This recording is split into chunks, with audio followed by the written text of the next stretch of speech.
And to me, it's nauseating. It's absolutely nauseating because multiple mental health clinicians said that Derek had limited intellectual ability and was not capable of consenting. Congratulations. Boom. Right? Change soccer in America forever. Hella bugs out here. Dude, bro, I keep caressing my leg, boy. Trying to get freaky out here. Your step siblings and also husband and wife. I can't do any of that stuff. That's right. Yeah, in fact, soccer can crawl up my asshole and die for all I care. And that's what the kids do, but I'm a little older. I like that shirt tucked in. Who the hell told you that would not be seen on television? Anal sex is the process of inserting a penis into the anus of another partner. Oh, shit. All right, welcome to Straight Red Card. I actually do have the capability of consenting, regardless of what that grouchy dude said. Saying. So lots of stuff to cover tonight. Maybe it's not as much as we would like because a lot of guys sat the bench this weekend or didn't play. But hey, let's not poop on the weekend. It was all right. It could have been better. Great F1 race, Formula One for Brett. You just know what that is. But yes, good stuff there. I did find out today in class that kids don't know where pickles come from. I found that very odd. Cucumbers? Anybody? Anybody? Fucking cucumbers? You don't know about cucumbers? I'll go and buy a pickle plant from Lowe's. Get all my pickles. Christ. They thought pickles just grew on trees and shit, and they threw them in a jar. No, they're cucumbers. What's wrong with you people? Anyhow, it is what it is. Kids are what they are today. They don't know some basic stuff. I don't even know how we got on that conversation. We also talked about various brain disorders. So I got to talk about The Man Who Mistook His Wife for a Hat, which is a very, very interesting book by Oliver Sacks. I've understood mistaking your wife for a mask. No, for a hat. Like he had dissociative issues with his brain. So he would see a hat and he'd think it was his wife. He would hang his jacket on his wife because he thought she was also a stand for jacket stand. Like, you know, the guy had no ability to associate objects. Like he couldn't do it. It was so weird. It's the weirdest thing. There's actually some stuff on YouTube you can watch about. It's a great book. That's not the only disorder in the book. There are like 6 or 7 chapters, and one of the guys literally every 5 minutes forgot everything in his whole life. Every 5 minutes, he didn't remember anything that happened anywhere but in his life except for right before World War II. He remembered everything up until World War II, and then since then he hasn't been able to remember anything. So what he does is he takes diligent notes about the day. Otherwise, they take his notes away from him. They were showing this. His wife comes in, greets him in the morning, serves him breakfast, and he's like, "Oh, good morning." And then she leaves, takes it away. She comes back 5 minutes later. He's like, "Oh, great. Nice to see you, wife. Great to see you. Good morning. Hey, when's breakfast?" "You just fucking ate it, motherfucker." "Oh." So you hand him his notebook so he can write down ate breakfast. So wife, that he has to document his whole day. Otherwise, he's a complete fucking tit. Here's what you can do though. You can cook a steak. And then within 5 minutes, all of a sudden you forget what you're doing, and you look down like there's this juicy steak. So you eat part of the steak. You're like, "Oh, that's good. I'm going to cook myself a steak." And you start cooking a steak. 5 minutes later, you lose all memory. You have it again. You're like, "Oh," it's having that first memory of eating steak again. You're like, "Oh my god, this is amazing."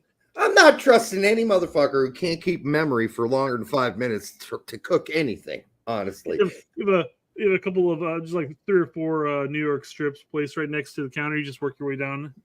He burns every pizza he puts in the oven, right? Every pizza he puts in the oven, he forgets about in 5 minutes. That's what the alarms are for, right? Like, what the fuck is that? And the only reason he would know that there was a pizza in is that he realizes, "Oh, I really want some pizza." And he goes in, he wraps another frozen pizza, and he opens the oven, and "Oh shit, there's already one in here. And it's been cooking for 5 minutes. I'm fucked. All right, bank back." Anyhow, interesting book. Read it. It's by it's back 80s. I think Robin Williams did a movie based on Oliver Sacks' work with patients who were, I don't know, completely out of it. And he did, I can't remember the name of that movie, but it's a great movie by Robin Williams. Robin Williams. Patch the only medical movie I can think of his. Might have been, but might have been that one. But it was also documented by Oliver Sacks, that whole research that happened there. Luke Country wants to know if it's Awakenings. Yes, that's it. Awakenings, right. For the 142 of you watching us right now across Twitter and on YouTube. Thank you. Thank you for joining us this early. We're apparently competing with Trump. What? On space right now. He's got 160,000 plus people. Doing what? On Twitter. What's he talking about? Live from Mar-a-Lago with President Donald Trump. Is there an announcement or something happening tonight we don't know about? Probably talking about the assassination attempt. Yeah, that weirdo guy tried to get him. That dude that's been photographed like 1,000 times. I saw like at least 10 photos of him today. So he's been out and about. Apparently, a big Ukraine supporter guy was recruiting Americans to go to Ukraine or whatever. I don't know. I mean, whatever. It's hard to believe. No, it's not. It's not really hard to believe that it's another assassination attempt at this point. It's sad, but it's not hard to believe. Yeah, we should not be shooting people. That's just, I don't care. People. What side you're on. Don't be shooting, folks. All right. It's okay. Listen, I've lived through some horrible ass presidents. Okay. Horrible presidents, going all the way back to Jimmy Carter, through George Bush II, and with his buddy Dick Cheney. I've lived through some horrible ass presidents. So please, we'll get by it. People die. Elections happen. They get voted out. Things do change. People don't really understand how hard it would be to have a coup and like become a dictator in this country. That's just not happening. I don't care what you think. It's not happening. Can't happen. Will not happen. The only way that could happen is if the U.S. military got on board with if you think it's Trump, for instance, the U.S. military is not getting on board with Trump to overthrow the government. That shit's not happening. It's not happening ever. So just no. And if it's the other side, that shit probably never happening either. So let's just move on. For what it's worth. All right. Also, just want to know this, Brett, in porn, the fuck is this gaping shit? What is this gaping? It's the dumbest thing I've ever seen. You're plugging away, you pull out and what? No, just keep working. Keep working is what I want. That way you can see a foot into her intestines, right? It depends on which hole you're hitting, I guess, but it's pointless, I guess. And then some of the guys go, Opa, or whatever, like, because they're from whatever country. Greece. Yeah. So I don't know. Could be Greece. I don't know. I know the Greeks say Opa. They do, but I don't think these guys are Greek. And by the way, it's not the kind of porn I'm watching. It's the kind of porn that pops up on occasion. And you're like, I wonder what that is. And you click on it and you're like, oh, this is bad. This is atrocious. And you just move on to something else, right? You're just curious. I'm a curious guy. By the way, yeah, curiosity sometimes kills the cat. So I'm not that curious that I get in trouble with it. But sometimes you're just disappointed. You're like, why is this interesting to anybody? I think it's in reference to like Schrodinger's cat. This is a vial of whatever, poison or whatever in a box with a cat. And at any point that cat could be alive or dead. But do you think that the curiosity kills the cat is in reference to the cat playing with the vial of poison and then dying? Could be. I'm not sure. That's a really good question. Anybody know the origins of the term curiosity killed the cat? Let us know, because I'm not really sure. Because as far as I've been able to tell, having had cats, is nothing kills them except for disease and whatever. I mean, I had a cat that was 22 years old. So named Sid. And yeah, nothing killed him except his organs failed finally. I saw a meme, a Trump and cat meme today. where the cat was basically handing over this glowing orb and saying, "For saving cat kind." It was the whole the Haitians are eating the dogs and the cats and the geese.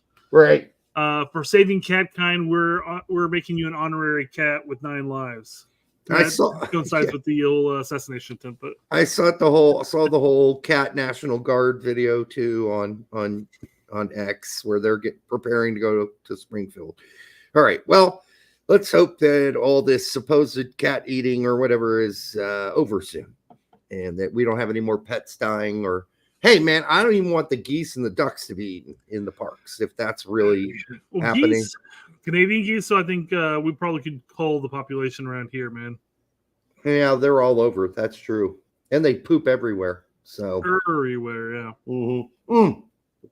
Jordan Background says, "Welcome back to the Straight Red Card. Poch is finally here. Apparently, he doesn't want me to fluff him like Greg did. I miss GGG. My wife is in Ohio, trying to get her pussy eaten. Topical reference. I guess. You know, we need some pictures of his wife. Not nude ones. I don't want to see those. Let's not go digging in there. Let's keep the joke where it's at. I just want to know how she's hooking up with everybody so much. She's always hooking up. She must be good looking. Michael, I'm not going to say anything about the wife. I'm just going to say, you know what? If a woman wants to go out and get some, she can go out and get some. It's much easier for them. Johnny says, "Who hasn't thought about eating geese?" Me. I haven't thought of that. Anybody else? Am I alone there? Nope. I'd like them to get out of the way when I play golf with my mom on the weekends, because they're like always standing right on the tees. You're like, dude, you got to get out of the way. You're going to get a fucking ball right between the eyeballs. So you got to move. And I don't want to kill a goose, excuse me. Yeah. All right. Like, why would I do that when I could just, slice up my boned-in pork butt? Yeah. And slow cook that with some hot peppers in a crock pot. Take the remaining parts of the meat and just sear that up and bake it in the oven afterwards. Yeah, or have a nice juicy steak, or some chicken wings. Man, duck is actually delicious. By the way, I've only had duck once and it was delicious. It's a little fatty, but that's what made it delicious, right? All right, for almost 200 review here right now, make sure you like, subscribe, share it with your grandma. And that's amazing. We've already hit 200 by 13 minutes in. Usually that takes about 20 minutes in, because people skip this fluff section on purpose.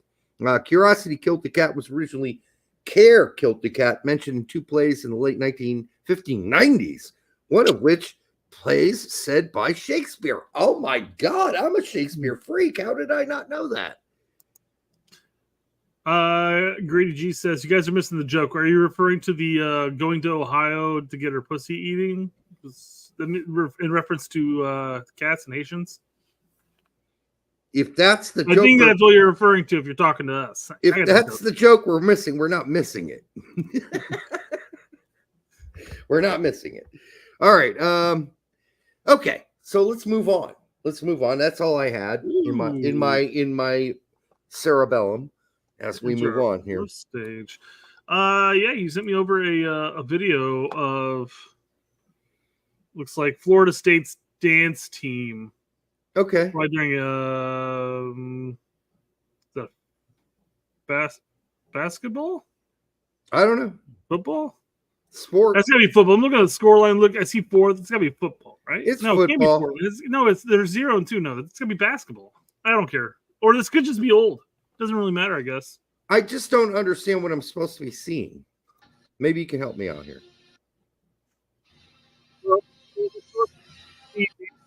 Dance teams or whatever. Okay. Female. But what's the difference here? He's wearing a full shirt. All the girls are wearing not a full shirt. They're wearing a strap. They're wearing strap dresses. So maybe the boys. I think it's more along the fact that a guy actually wanted to. I find it hard that there are girls that actually want to be a part of the dance team. Okay, hold on. Are there boys on the cheerleading squad? Sure. Okay, so why couldn't there be a boy doing this? Well, to be fair, the boys in the cheerleading squad are generally built so that they can lift the girls and throw them up in the air. This kid's got a pom-pom. I get the reasons for wanting to be one of the guys on the cheerleading team. So this is the only reason why I think he may have decided to join the team, right? I think that it's a better opportunity for him to be amongst this many women on this team. So I don't like what I think sometimes when I see stuff on X is like, is this supposed to be demeaning to this guy? Because I think this guy is doing this on purpose. Like, this is a plan he's got here. I don't think you should be making fun of this guy. He's putting himself amongst as much of the vaginal species as possible to make his chances higher. Because just look at him. Yeah, his chances aren't high. So this is going to help him make it higher. Fairness, I've seen a number of dance teams, a number of schools, and their odds aren't that high either. Okay, well, I don't know. I just know he's getting in with the girls more often. Hey, that was my initial thought process too. Is I was thinking this guy. Well, the guy clearly joined because he wanted to be, he wanted to do something and be surrounded by, a bunch of ladies. But if I'm supposed to be watching this and making fun of his non-masculinity, that's the stuff that's so cruel on X. It's like, we're going to point this guy out on X. It's got like 2 million views and everybody's laughing at this kid. Well, we're pointing it out to 200 people here. No, not to laugh at him. Maybe not to laugh at him. We're saying he's making a smart move. Good for him. Like, this kind of cruel shit on X, I just don't like. It's like this poor kid, who knows who he is? He's probably 20, 19 years old. Whatever. You're going to make fun of him for being on the dance team? Come on. Let's get a little bit more mature. Not that we're very mature. We're not. But if we're going to make fun of people, like, let's not do this. That's all I'm saying. Yeah. Kevin goes, the outfit is a little weird, but he is surrounded by girls. That's true. It is a weird outfit, but it looks weird on the girls too, by the way. I think it's poorly colored, poor. I mean, I'm no fashion designer, but that looks like shit on the girls too, by the way. Oh, Robin, please. I mean, yeah. Isn't he disabled? I don't know for sure. It looks like he could be. Yes. It's possible. I mean, anything's possible. I have no idea. I have no idea. I have nothing to base it off of outside of physical appearances. I'm not going to say one thing or another. All I'm saying, my initial thought process is the same thing that you said, same thing a lot of people in the chat said. He's a dude surrounded by a bunch of chicks, and he's around them all the fucking time. So he does have many facial characteristics of someone with Down syndrome. I will agree with that. It's possible. Yes. Yeah. Yep. So there we go. By the way, I'm drinking tonight. Here, I'm pouring it. Here we go. I'm going to show it in a second. Here's what I'm drinking tonight. Tonight's drink is Prankster. And it's by North Coast Brewing Company. It's bottle. It's independent. They are in Fort Bragg, California. Very nice bottle. Very nice artwork. And let me see what the ABV is. It's only 7.6. And it is a Belgian-style golden ale. Another American company making Belgian-style beers. I'm going to test it out here and tell you if it's potable. Fumar says he took a woman's study course in college for the same reason as that guy. That's smart stuff to do, Fumar. I would say it's potable. I would give it a C plus, maybe at best. That's not great. It's an average score. Fumar says worst decision I ever made. Oh, why? What happened? All right. I took a woman's study course. I mean, imagine that's got to be. I mean, it's just nonstop patriarchy and hate male at that point, right? Yeah, if it's more recent, I'm sure that's horrible. Yeah, I'm sure it is. Yeah, because I went to college when liberalism was liberalism, and now it's not anymore. I don't know what you want to call that. I'm not going into politics, but even though it leaned left, it wasn't like fucking insane. Let's just say that much. All right. Okay. Well, we're going to go from one guy surrounded by chicks to another guy surrounded by chicks, Derek. Okay. So here we are at a Florida game. Okay. And one of the announcers, just rips into this dude with his back turned towards us. Okay. Let's give it a listen. Can't see it now, but he's whipping his hand with his shirt. I'm going to make a bold prediction here. I'm going to say that guy's in the friend zone. He's whipping his what? Shirt around or whatever. You can barely hear it, but he's whipping his what? His shirt. What the fuck does that have to do with him being in the friend zone? Well, I mean, he talks about the guy has a mustache. And he's making fun of his appearance too. Okay. Well, I'm sorry. I'm not sure Jesse Palmer has any right to make much fun of anybody based on his own fucking loser-ass career. He's a fucking loser. So if he wants to make fun of other people, I guess he thinks he's funny, but did you know who that was that said something? Jesse Palmer. Somebody just said it. Yeah. Oh, in the chat or whatever? Yeah. There we go. Yeah, see, Puto says it. Mm-hmm. Whatever. Okay, he's got a mustache. He must be a fucking loser in the friend zone. Okay. I understand that looks kind of coming back, or some people do it at least. But I don't know. The whole porn stash look just... I couldn't pull it off. No, I never had a mustache, but so what? If he wants to, let him have one. Who cares? Everybody's got to look different in their own way. There's no need to put that guy down because he's got a stash. I think, pulling off a stash. I know what the name is, and I don't care. I said it anyways. Yeah. We're not at this point getting pulled over. For like 5 months, Derek's been like PT25 or whatever it is. Right, I have. We're clearly fully aware. Pedo looking shit, to be honest. Damn, a guy with a mustache is a pedo now? Come on, guys. I mean, stereotypical, yes.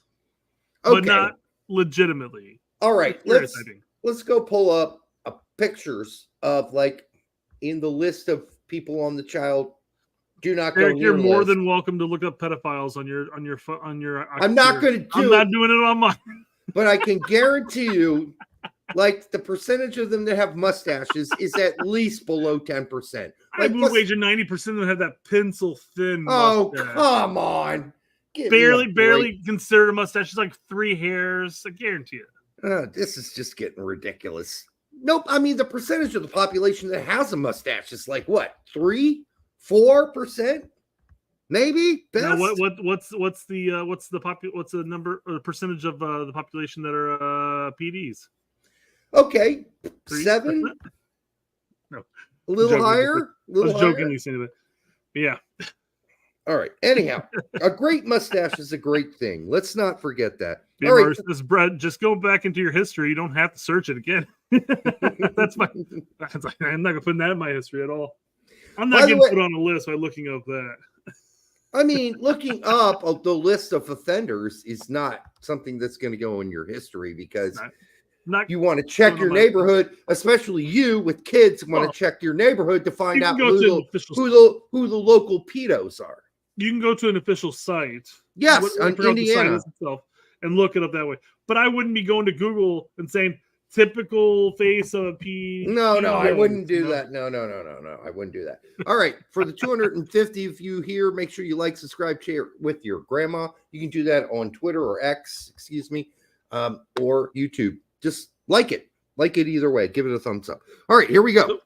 Jack, have you seen this trend of videos coming out of South Korea or something like that, where these guys are dressed up in like alien masks, and they have those chickens that if you breathe into, they do the really loud noise, and they do things where they do there's a cup over a bell and they keep smacking, and then one lifts it up and one smacks a bell and then they get hit with a pool noodle or stuff like that. I find these guys incredibly hysterical to watch. The stuff they do. No, I do. I have no clue. Way of wording it. I know. I have no idea. Here's the video of what I'm talking about. Okay. Okay, that already looks odd.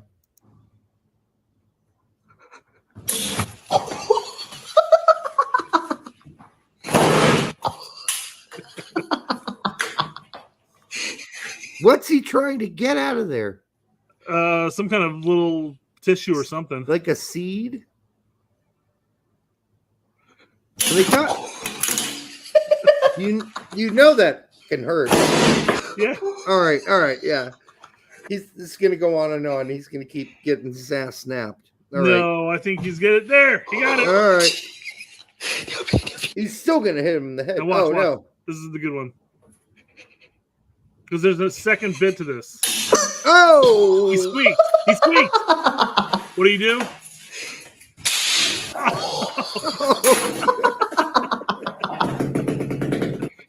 Oh, Jesus.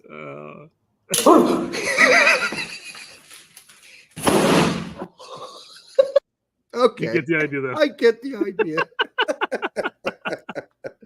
All right. Man, those things come on, and I have to watch those things. They're hysterical. God Kong Snake said, this is someone's fetish. Next topic. Yeah, I know. I get it. It's not for everybody. It's not for everybody. Oh, no, everybody finds that funny, but they're just like, let's move on. We've seen it. Well, not God Kong Snake. Watching people get hurt for doing stupid things is something everybody likes. Now, I watched a video of a guy jumping off of a second-story balcony or whatever, landing in like snow.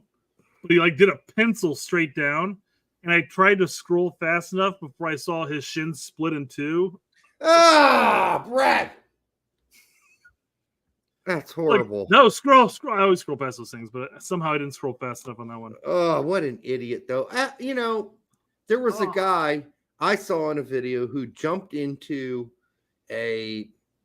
I don't know what you would call it, a vat of water. It was like almost a gigantic well, a big, wide well, and he jumped into it. Well, there wasn't water he was jumping into. I've seen the video. I have no idea what he's jumping into, though. He jumped into, and apparently it had an electric line going through it, and then he fucking fried himself. Yeah. All right. Well, sad. Like he was frying and swimming back to the... Oh, nope. Dead. All right. M. Steele says Ron Jeremy had a good stash. Good-ass stash. Mm-hmm. Yeah, I mean, back in the day, John Holmes had a stash. There were a lot of guys with stashes. That's why they're called porn stashes.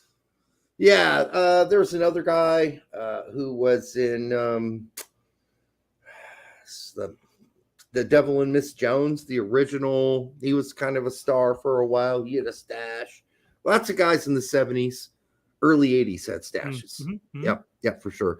Jazz Chisholm Jr. files out to end the inning after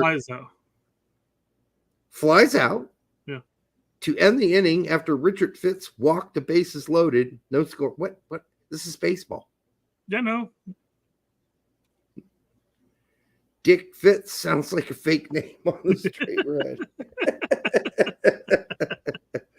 They should call him Dick. I think that would be awesome. 100%. I would, if that was my name, I'd go by Dick. I mean, come on. Your last name is Fitz. Right. Yep. Nothing better than Dick Fitz. All right. It better fit. It's got to fit. Moving on to soccer topic. All right. Soccer, here we go. We got Alicia Lehman, I believe that's how you pronounce it, who's Douglas Luiz's girlfriend. Yep. I did the same job as Douglas, played for the same club, but I earn 100 times less money. It's not fair. It's something that affects me because I'm a woman. You're going to put that up there? You can't see it right now, can you? No. There we are. Can I tell her why that is? Am I allowed to tell Alicia Lehman why she's not getting paid as much? You're certainly allowed to.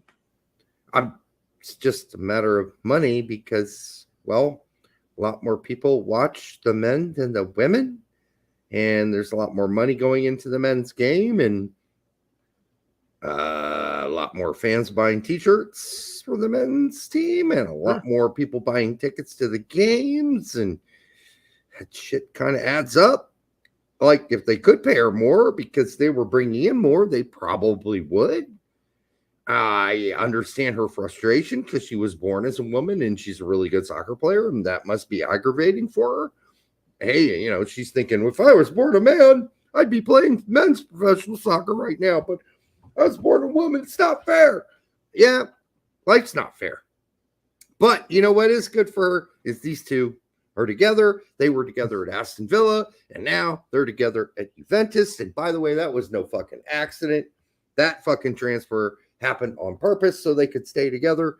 So that was the big question mark over the transfer window, as far as Weston going, the push for Weston to go to Aston Villa along with somebody else for Douglas and some money. Like, while it's a weird change, why is Douglas making that move? Well, maybe this is the reason.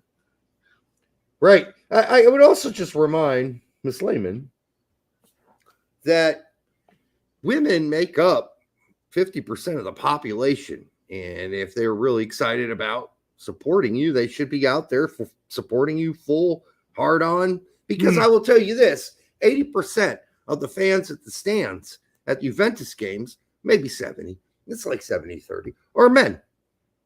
All right. So you would think, like, for the women's games, it'd be 70 women, 30 men, something like that. And if that happens, then you'll probably start making some money if you're filling the stands. Got to fill the stands. You'll make more money for the team, your women's team, and then you will earn more pay. It's not just the stands. Obviously, it's also the advertisement revenue that the club gets for the women's game. It's the merch sales. It's TV sale. The sales. There's a lot that goes into Serie A, the men's side, especially into Juve's pockets, that the women's game won't see right now. Go ahead. Go ahead. I was going to give you an example because Fumar says women don't like women's sports. The unique thing that's happening right here in Indiana with the Indiana Fever and Caitlin Clark is it's a boom. It's a boom. Men, women, kids, everybody's going to the Fever games right now. Everybody. Like, Caitlin Clark is huge in Indiana right now and in the WNBA.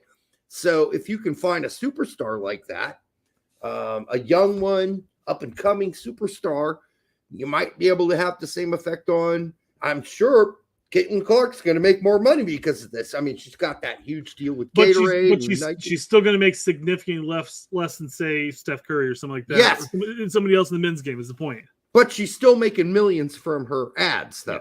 She's with Nike or I don't remember who, Gatorade, whatever it is. Yeah. I mean, she's making millions from that. She makes more in her ads and her merch sales than she does from her salary on the team. So there are ways that boats can be lifted. So we'll see what happens there. What is it? I do the same job. But the fact of the matter is you don't. You play for a completely different team than Douglas plays for, even though it's the same team. I mean, to say you do the same job that's not accurate. That'd be like saying I play the same game.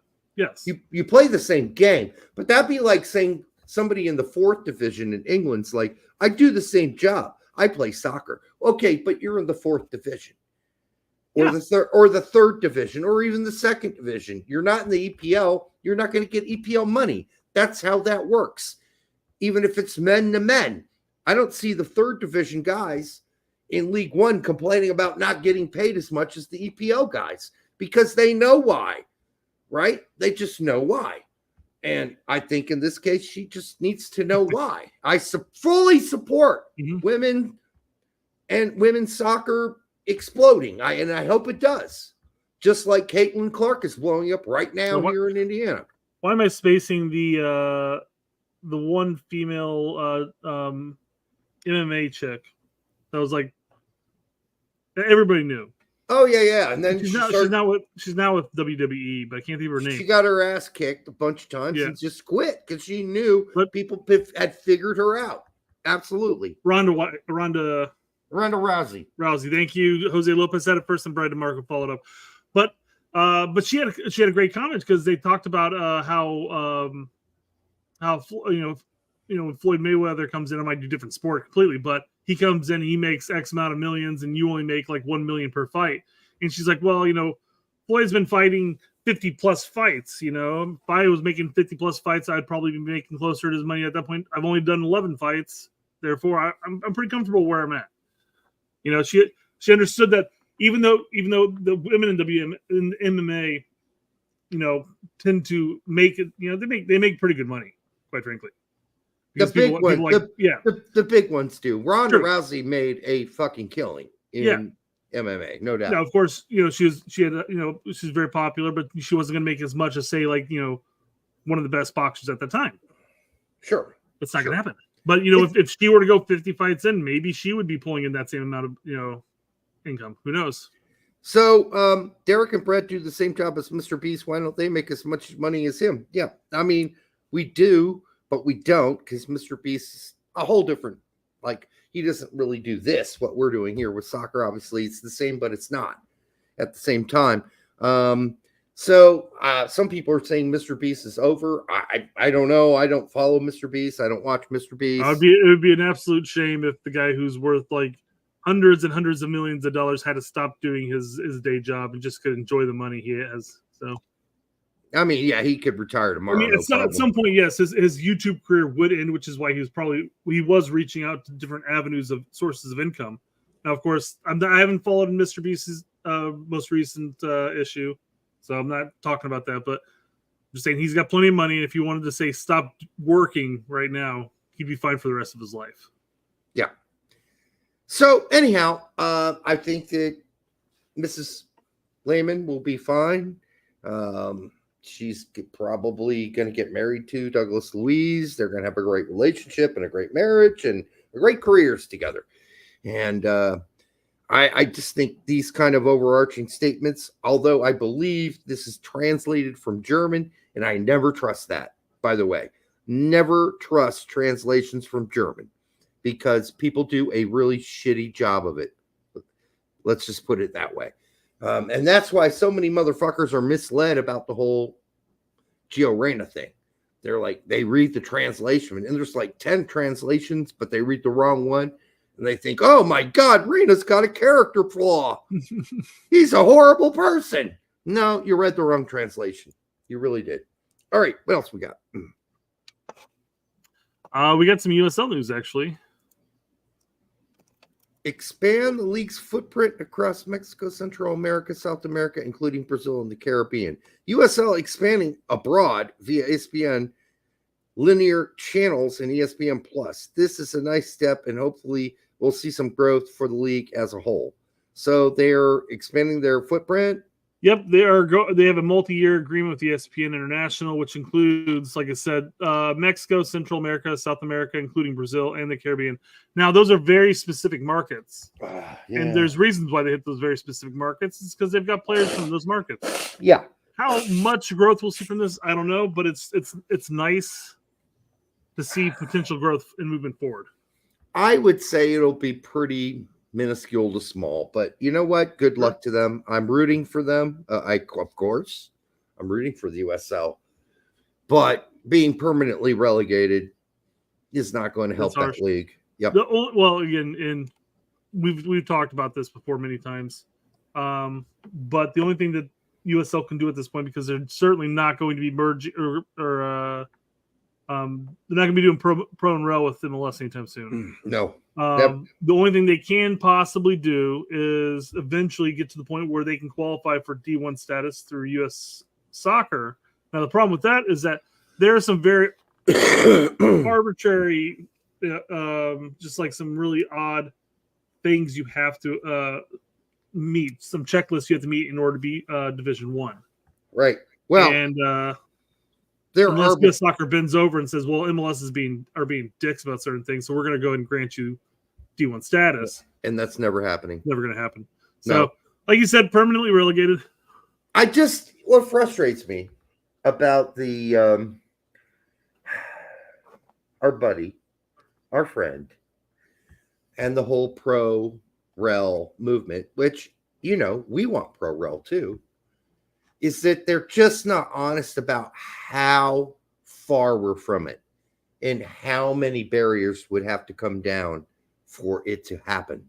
Like, it's literally Ted Westerfeld. Dude, This is literally, you've been doing this for 15 years, nonstop. Are you seeing a light at the end of the tunnel? Is anyone seeing a fucking light at the end of the tunnel for pro rel happening in the U.S.? Anyone? Quite frankly, it's never going to happen in the sense that U.S. Soccer would have to change their what qualifies as D1.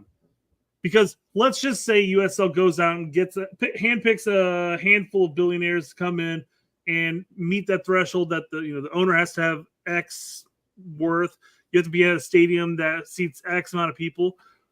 But then you implement promotion relegation between the USL sides. And let's just say a bunch of USL sides that play at college stadiums that bring in that are like Detroit City. Let's say Detroit City, who doesn't really have an owner. They're kind of a from the ground up grassroots type of team. And all of a sudden you go beyond that 70% threshold that your teams have to meet X, Y, and Z. How does that work? U.S. Soccer would have to change all of their shit. And they're not going to. So they're just not, people. I'm sorry. I got lectured by this guy. Oh, well, look at how the voting things have changed. Like there are more players now included. There are more coaches included. It hasn't changed any votes. Nobody's brought up pro rel since that change has happened. No one. And no one at fucking U.S. Soccer is going to do that. They know better. They know where their bread is buttered.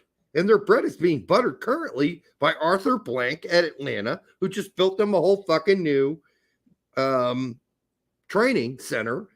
Like, there's no way U.S. Soccer is going to fuck over MLS. It is not happening, people. It would be a major overthrow would need to occur. And I'm being told, oh, it's not that hard. It's not that difficult. It can happen. No, it can't. No, it can't.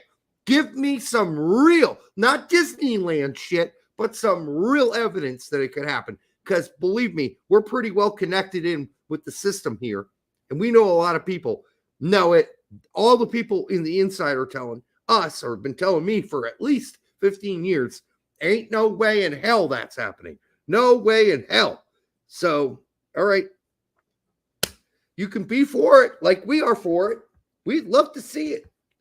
But it ain't happening, people. That's all I'm saying. Call us me a negative Nancy if you want to. I don't care. I'm just telling you the truth. Well, by the way, good. I was going to say for 300 of you in here now, make sure you like, subscribe, share it with your grandmother. Reach over and give your stepsister a kiss on the cheek. All right. Well, I was going to say that the last thing I'll say on this topic is that's the one thing that allows MLS to come into these markets like Indianapolis now. Yes. And just pillage USL completely, because USL will not be able to survive with an MLS site here.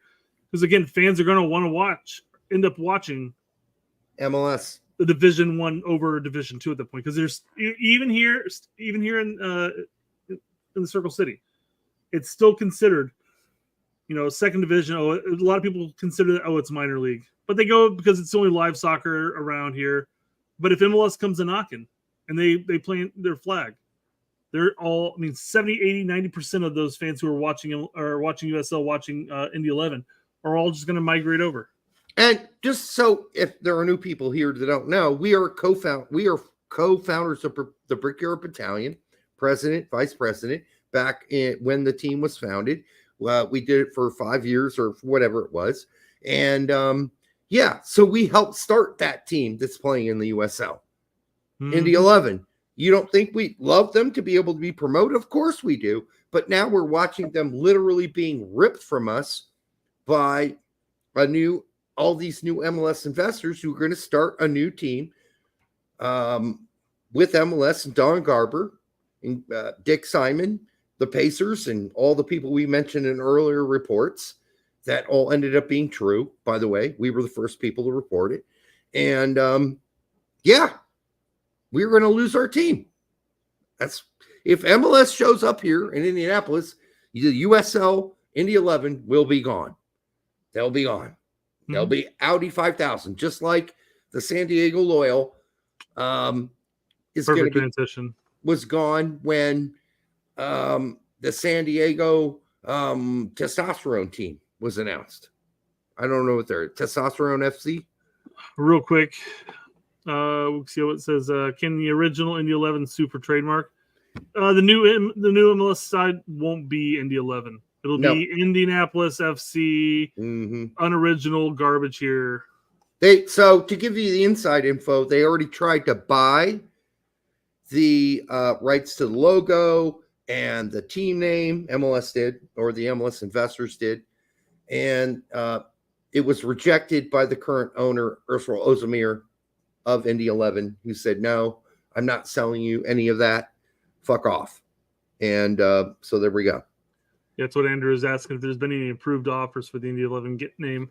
Haven't heard anything recently. There was an original offer made, and I think after you give them the middle finger, they're like, well, fuck you then. We'll just go it on without you, which is what I think is going to happen.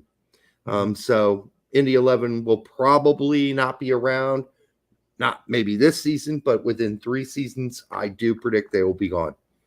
So anyhow. Like you kind of alluded to in that discussion there, San Diego Loyal obviously did get run out of town. I mean, they had their own issues, all obviously, but MLS came a knocking in their market, and the Loyal folded as a result of that. But the new San Diego team of the the Hairy Men FC. And I felt weird posting something like that on Twitter, talking about good luck to Mikey and his hairy men. Yeah, that seems a little strange. So I won't say it like that because they won't know the reference, the right? joke and reference. Yeah. Right. So San Diego came out and introduced first head coach in club history. It's Mikey Varis.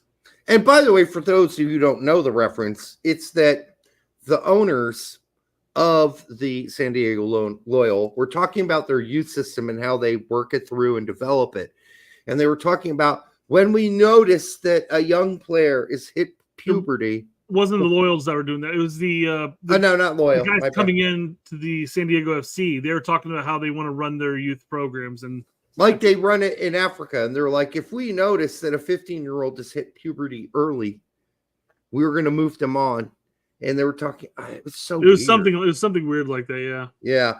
It's like, so how do you know they've hit puberty early? Are they hairier? They got hair on their nutsack? I mean, what? I mean, it's just the weirdest quote ever. All right. All right. So I wanted to bring this up real quick because I like how they described Mikey. Okay. He led the U20s to the CONCACAF Championship. Yeah, sure, that's true. Qualified the U.S. for the Olympics for the first time since 2008. That's true.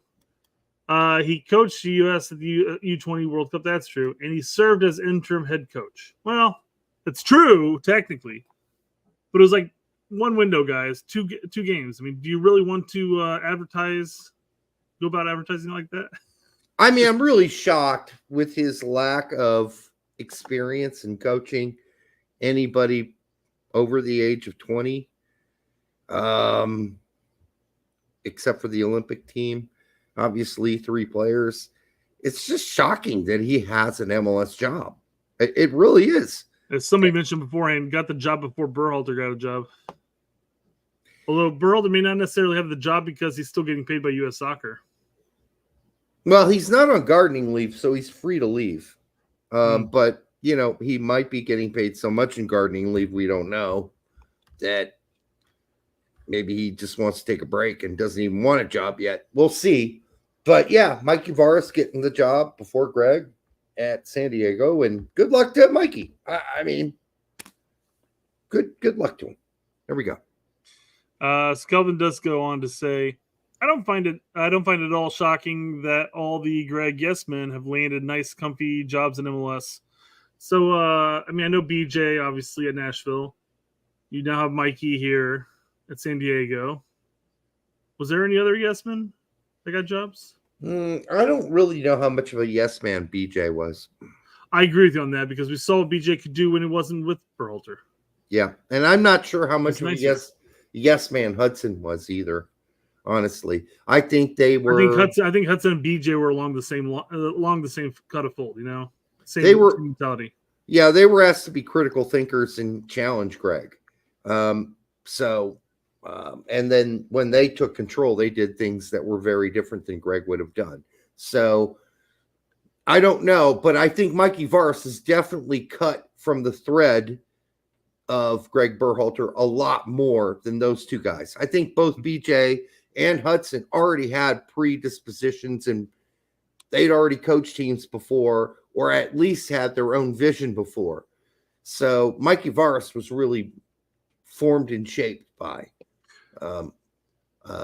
Greg. So yeah, I think he's more of a Greg clone than the other two guys we just mentioned. Chris Gary says, "Does Hudson still have his job in Qatar?" No, that was dropped really quick, actually. Yep. Whether he left, does say he left his job. I'm not sure if he left or he got released or what. Whenever it's that we both agreed that I should go thing, it's something wasn't working. Yeah, let's put it that way. Boomer says Hudson was going to call on Brooks, not a yes man. Yes, he was going to call up Brooks. Yep. Yeah. This was brought up for a reason. Let's see, Mike. The reason was because of who responded to him. Dank said, Sage says, "I'm sorry, but what the fuck has he done to be labeled a Greg 2.0 or a yes man?" Okay, well, that's pretty obvious. Just listen to Jesse Marsh, who was able to game plan in the Canada versus US. And this is nothing against you, Dank. You're usually pretty good with your comments, but on this one, Jesse was basically saying, hey, we already knew how he's going to set up and how he's going to play. So it was really, he didn't say easy, but let's be honest, it was easy. I mean, for the most part, he played the system that was required of him at the youth level and stuff like that. He made some changes, of course. I mean, he played the false nine with Paxton during the U20, U23 camps. Mm-hmm. A little bit different, but it was still, again, cut from the same cloth. So, yeah, I mean, he's literally the closest of the three guys we have mentioned to a Greg clone. He set up and played and asked the guys to do. And here's the funny thing. The thing Mikey Varas said made him different than Greg in his interview post-game was, well, I asked my team to play it out of the back more than Greg did.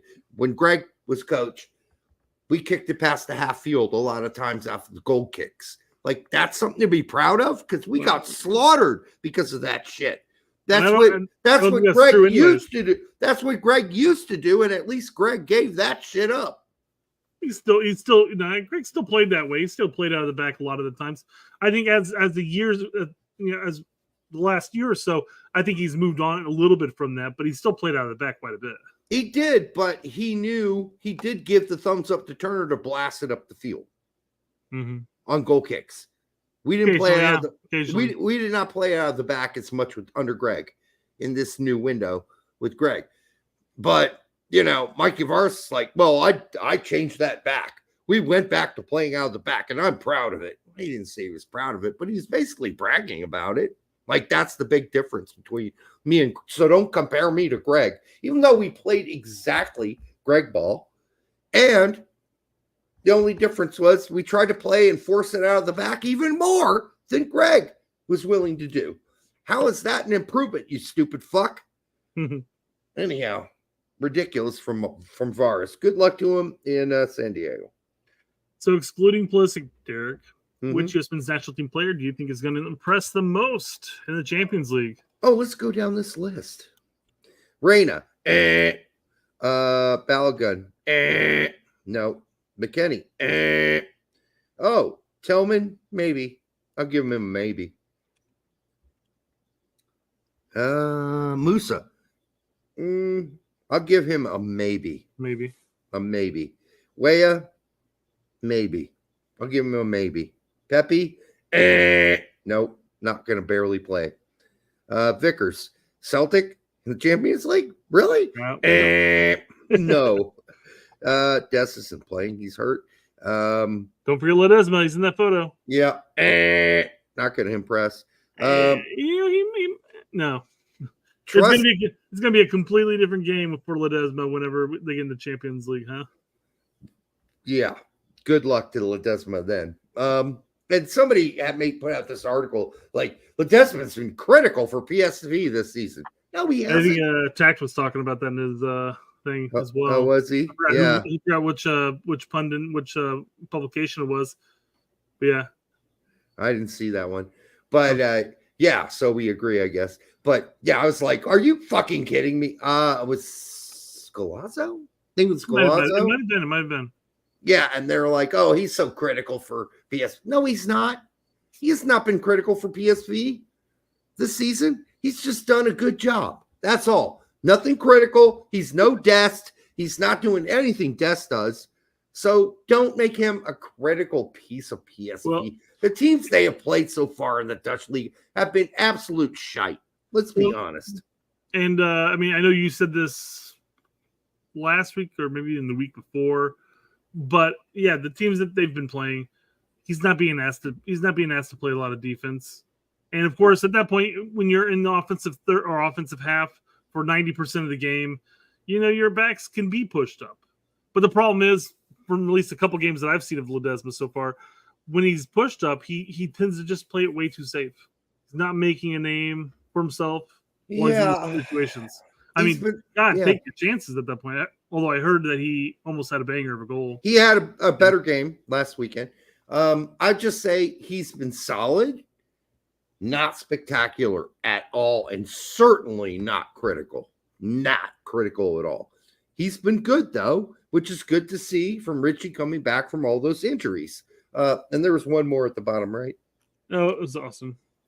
Austin can't even start yet for Celtic.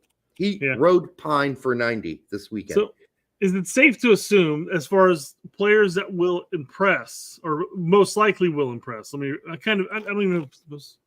What do you think will impress? So most likely will impress out of this group, Derek, would probably be in this trio right here.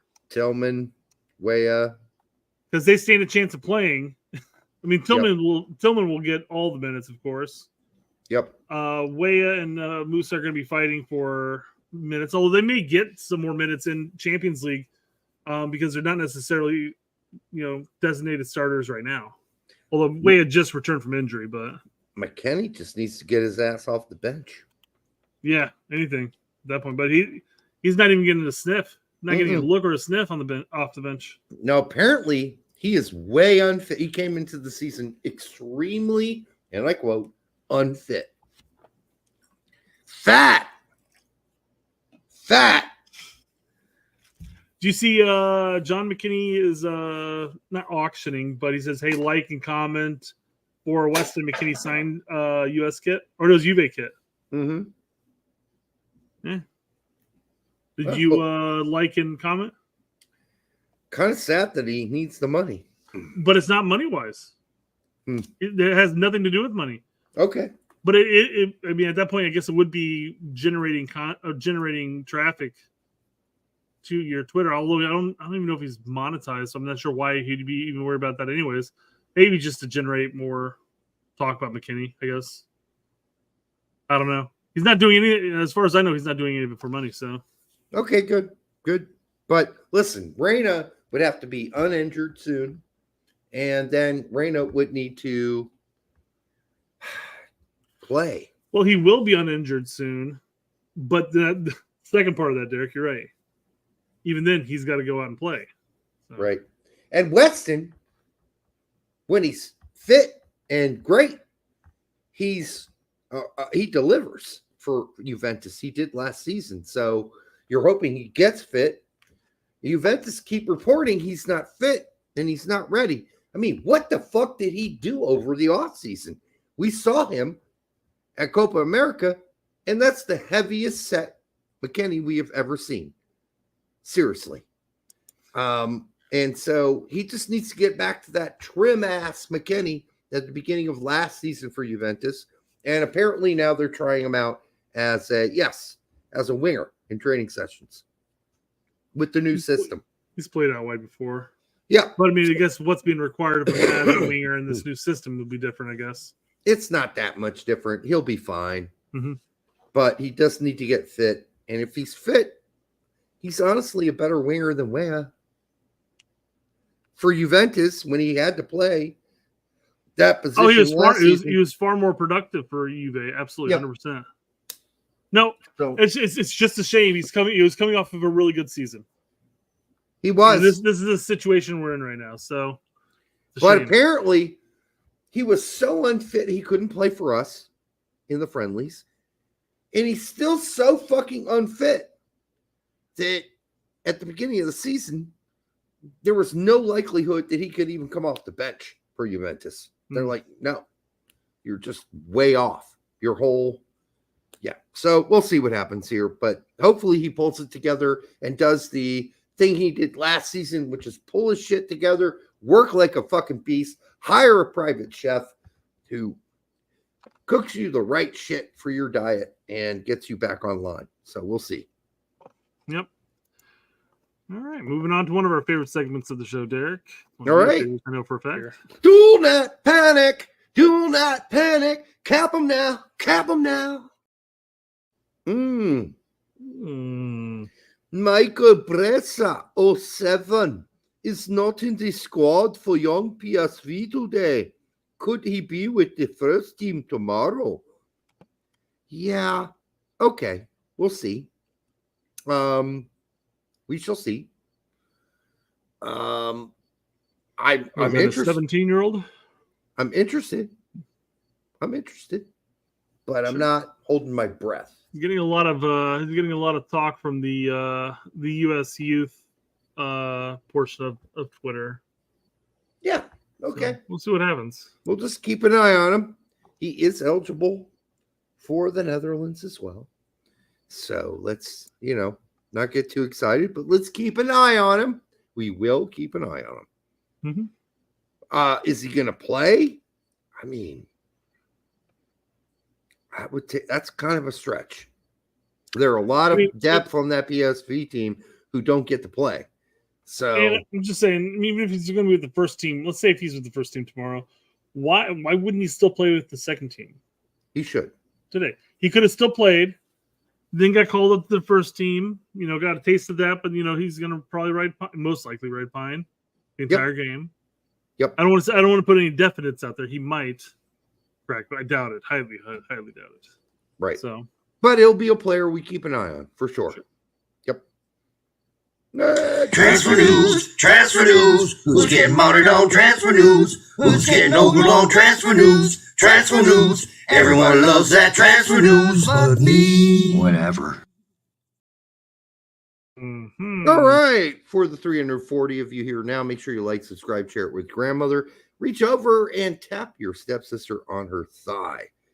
I hope she's wearing a very short dress. I do. For your benefit. All right.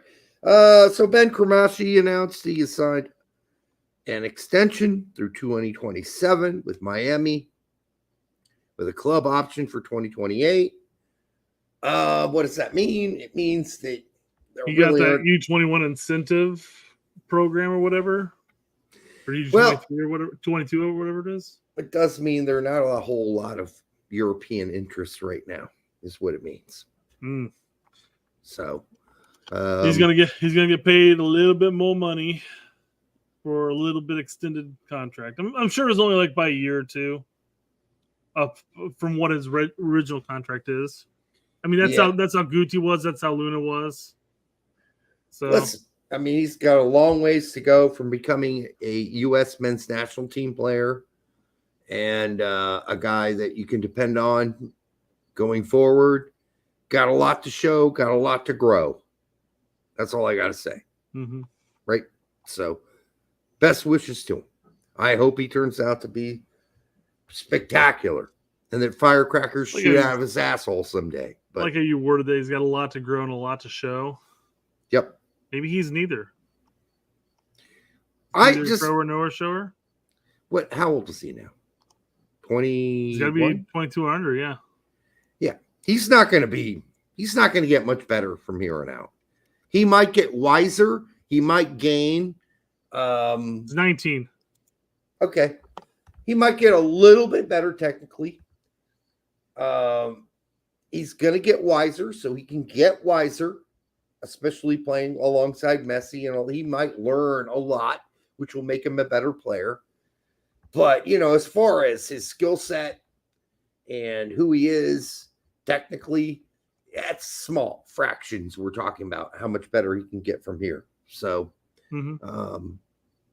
I think that when you start getting into the 1920 range, the player that you are is kind of who you are. There is such a thing as a late bloomer, but it's rare. Late bloomers are rare. They're very rare. You can only name a handful of them.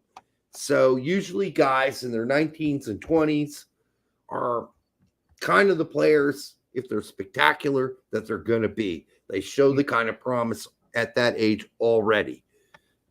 I mean, 16, 17, you'll give people more time. 19, 20, you're expecting something to be somewhat developed at that point. Although, as I said, you can still gain IQ points, tactical IQ points. There's lots of things you can learn about the game to make you a better player. But as a player yourself, as a physical sense, you're probably not going to improve that much more than where you are now. All right. This is dual nat panic low key. Yeah, there's no dual nat panic at all. I hear a lot Argentina might come a knocking. You don't know that, Derek. Hell no. It's kind of funny because that's like a real big word right now there with my students. I low-key did this. I low-key did that. I low-key was thinking that. I was low-key this. It's like everything's low-key. Okay, cool. I'm glad everybody is really calm and low-key in it. Yeah, I was gonna say Derek's hip to the youth now. Their lingo is what I'm referring to, of course. Anyone cares? SCHI is ski in Italian, for SCI is she. Yeah, not too worried about that. Either way, Kate Cowell will be out for a month with a muscle injury. This could mean more minutes for Fidel Barraras. I thought Fidel was one of those names people stopped naming their kids. I mean, if you're not from Cuba. I have a report, by the way, on all the Americans that played in Mexico, Liga MX this weekend, and we'll get to that. There is a lot more, many more than TACT reported today. So we'll get to I feel like some of the ones TACT covers from at least from Liga MX is sort of like a surface, player watch. Well, he was acting like there are only two American players there. There are more. I think this point is like two that people really keep an eye on. That's probably what he's saying. Yeah. Tottenham's $25 million purchase option for Johnny Cardoso can only be exercised next summer. The option is not valid in the winter market. Okay, you could say that Cardoso didn't play this weekend because he came back from a long trip, and that is generally true from players that have to go all the way to the Americas and then come back for the weekend games with their teams. But let's be really honest. He hasn't really been starting for Betis as a regular starter all season. So, not that the season's been going on very long, but still it's something to be concerned about. I don't know if his performance with Betis is anything like we saw this past window. I can see why. Yeah. So, yeah, I know that TACT's a big, he knows the family, he knows the dude, and they're all close and all that. But TACT's still been pretty critical of his play at Betis in certain games, and certainly was of his play with the U.S. men's national team recently. So we'll see what happens with Johnny. Because he had, I think, some really good performances last season. So let's hope his being benched is not a reality, and we won't know until the next couple games. We won't know. So, Josh Winder in his first 5 matches for Benfica B. Let's be really honest. It's Benfica B, so it's not something to break out the lube for, but they've been good. And we need Josh Winder to be good. And we do need him to eventually compete for a starting role at Benfica or go somewhere else where he can play. So, and that's from Zach McCabe, a friend of the show. Well, Josh is also 19 years old, so I mean, it's fine that he's playing with the B squad right now. Get those games, log those minutes. And if Benfica won't come knocking next year, then maybe you do need to look at a loan or move. If he was 19 for any other team but Benfica, I'd be worried. But he's 19, not playing for the Benfica A team. I'm not too concerned yet. But then when did he move there? He just moved there at the age 18. And then he was injured for a while. Yeah. So, yeah, I'm fine with how this is going. We'll see what happens with him. Like I said, if it were like Portaments, Nose to the grindstone. If it were Portaments or some other Boa Vista or something, I'd be concerned. He's playing for the B team. But this is fucking Benfica. So I'm not really that concerned. Yet. He turns 20 and 21 and he's still playing for the B team. I'm concerned. Christian Pulisic and Milan's 4-0 win over Venezia. 1 goal, 1 assist. Why can't, I don't know if you watched this game, why can't, maybe Pulisic's horrible set pieces for the U.S. men's national team wasn't all his fault.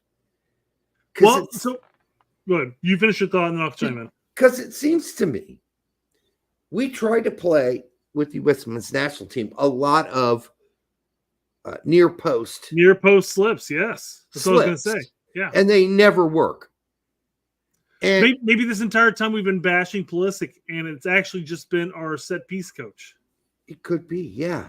I was thinking that because they don't play near post slips at AC Milan, not often. Yeah, and he's just plopping them straight on the heads of players. So, yeah, I think there's probably something to that. And if Pulisic keeps throwing out these good set pieces and stuff like that, I will apologize. I will too. For the years of bashing him on that. Because AC Milan, they do not play the near post slips. The U.S. men's national team must purposely have been playing near post slips because that's all Pulisic ever did for us. Near post, near post, near post, near post. And they never worked. Nobody was ever there to get on the end of them. And it's clearly obvious at this point he is perfectly capable of putting the ball deeper in the box and doing it accurately. He has 2 assists from corners this season already for AC Milan. Already. It's also possible to think that the play from the set piece coach was fine too, and we just lacked the players to implement it properly. Something like that. Why weren't we crashing? Why wasn't there somebody in that near post that was going for the slip? It always seemed like there was always a defender in front of us. Yeah. I'm just going to sum up Pulisic's performance this weekend. It was the best of all of the performances this weekend for Americans abroad.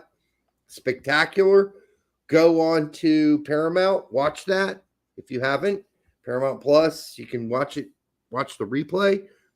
He's just really good. He's just been really good. He seems really happy and comfortable where he's at.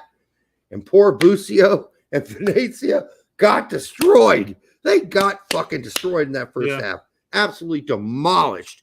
And it's not like Busio played that bad. He had some good moments. But I don't know, maybe if Venezia had a tall, slow but technical center midfielder still on their team, that they maybe thrown the captain band out a couple times during his tenure. That would help. Been a little different. Yeah, they're certainly hurting. Busio was out playing left midfield, which last season he played somewhere centrally, so it's kind of weird. But it is what it is, and Venezia are going to be lucky to survive and stay up. They're not going to. Let's just be really honest. They're not going to survive this season. So, all right. Mm-hmm. Mm-hmm. We'll go next. Mm-hmm. There was what is that band? Mm-hmm. Oh, you're thinking of Crash Test Dummies? Crash Test Dummies. Oh my God. Once there was a boy who That song always made me laugh, dude. I was just so fucking laughing during that song because it is so ridiculous. I just don't know how I understand having a baritone voice and everything like that. How you get your voice that There once was a little boy. Yeah, I mean, it's kind of crazy. All right. Sorry. Chambers, we love you. Thank you. According to this report, John Brooks injured his right foot in the first training session with Hertha Berlin and will be out for several weeks. I hear 4 to 3 to 4. So he'll not be showing up on the Hertha Berlin lineup anytime soon. Nope, unfortunately. For him, of course, more so than anything. Johnny, 6'4" black Germans are loathed. They're not loathed, dude. No. Just like by Berhalter loathed Brooks for sure. For sure. But that's Berhalter. How many of us have been out here talking about Brooks now for 5 years? We've been talking about John Brooks for 5 years. Lots of people have. He's talking about the establishment. Oh, okay. That's fair then. Yeah. Which is Berhalter. Was Berhalter. There's Zach in the chat. Says he appreciates the shout out.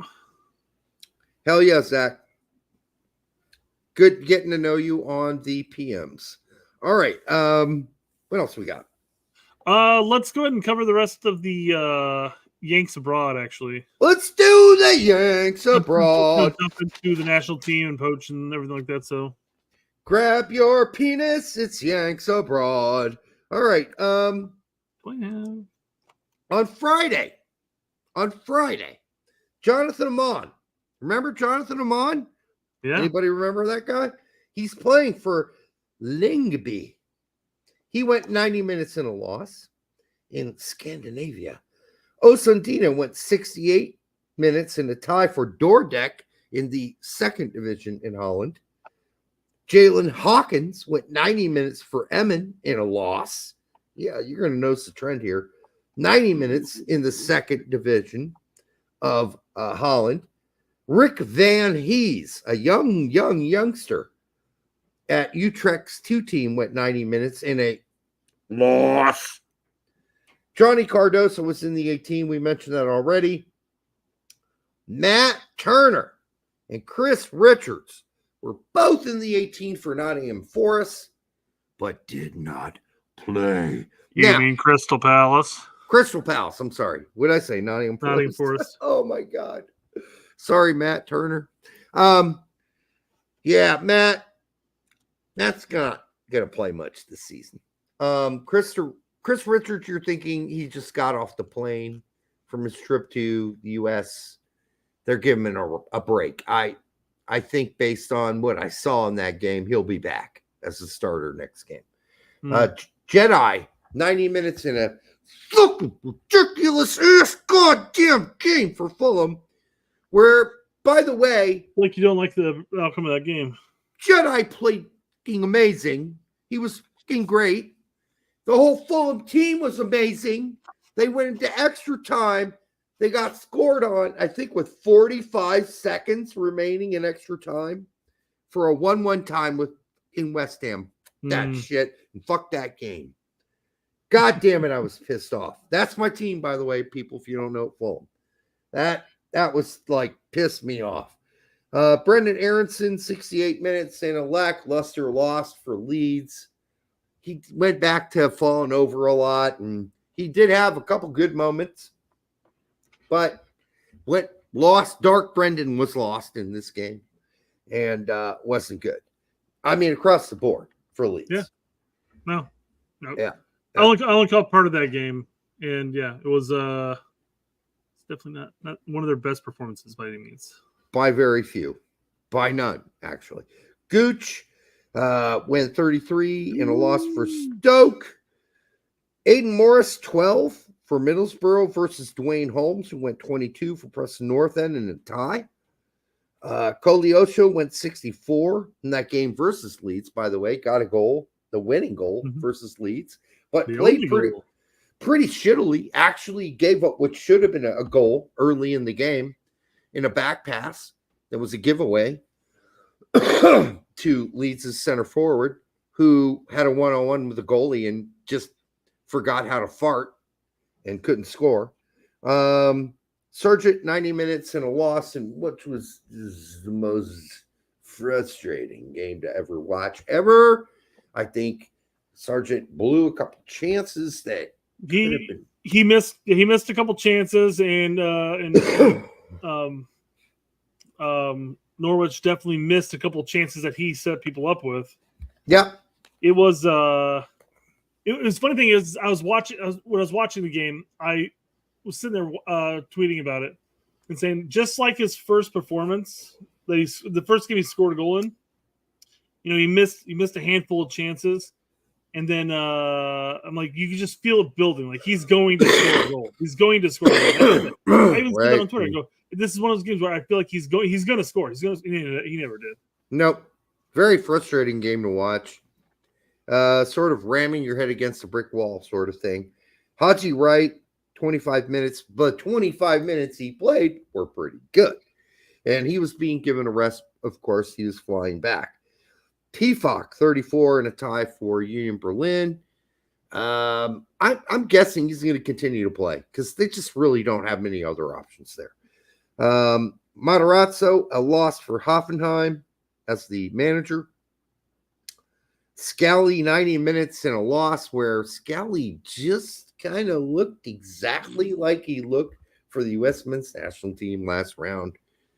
Just not good. Nothing going forward. Absolutely zero provided going forward. And really not that great on defense because the goal that was given up was him sleeping. Not good for Scally. Weah, 23 minutes. I don't know if I can really even judge those 23 minutes. McKennie didn't play for Juventus. Pepe, 23. Probably should have had a goal there on one attempt. Tillman, 67 in the win for PSV. Ledesma, 90. I mean, Tillman was pretty good. Ledesma was pretty good. Why do you think Tillman got subbed off at the 67 minute? I didn't get to watch the game, so I'm asking. Oh, they were way ahead. Oh, okay. Well, yeah. So but they can do it at the center mid position, but they can't do it at the striker role, huh? No, they took De Jong off way earlier than I'm usual. just saying. Well, maybe they turned a leaf. I'm just joking about last season more so than anything. There's no way Pepe gets 23 fucking whole minutes in the old days, but they were so ahead. It was so obvious they're going to win that Pepe got the minutes. I feel like for the most part, Pepe was excluded last season because they kept going for the win record. Mm-hmm. Like consecutive wins or consecutive games without a loss or whatever it was. Well, like, De Jong I know we're up like 5-0, but we're going to make sure that we're going to ride this game. And De Jong was going for a scoring record too. That could have been too, yeah. Yep. And then we had Slanina 90 in a loss with Pines, who went 46 against Barnsley, and that was an embarrassing effort. Slanina came out on a ball he shouldn't have and got beat. Not good in that loss. Johan Gomez, 20 minutes in tie for Braunschweig. Pulisic, 78. Moose with an assist and a goal. Musa, 16. That goal was a penalty kick, by the way, for Pulisic. And then Busio for Venezia, 79 in that loss. Busio wasn't horrible by any means. He wasn't. I think he was one of the better players on Venezia. Loon, 20 minutes in that win versus Palermo. And by that way, me saying that about Busio isn't saying much because there were a lot of shit going on in Venezia. And then in Liga MX's Diego Rodriguez, he was 22 years old from Austin. He came up through the Austin system. Went 11 minutes for San Luis in their loss. Alex Mendez was in the 18 for Juarez, but did not play. Fernando Arce. Fernando Arce. We never talk about it. 90 minutes and a goal and a win for Necaxa. It's like this guy doesn't exist, Fernando Arce. It's kind of crazy.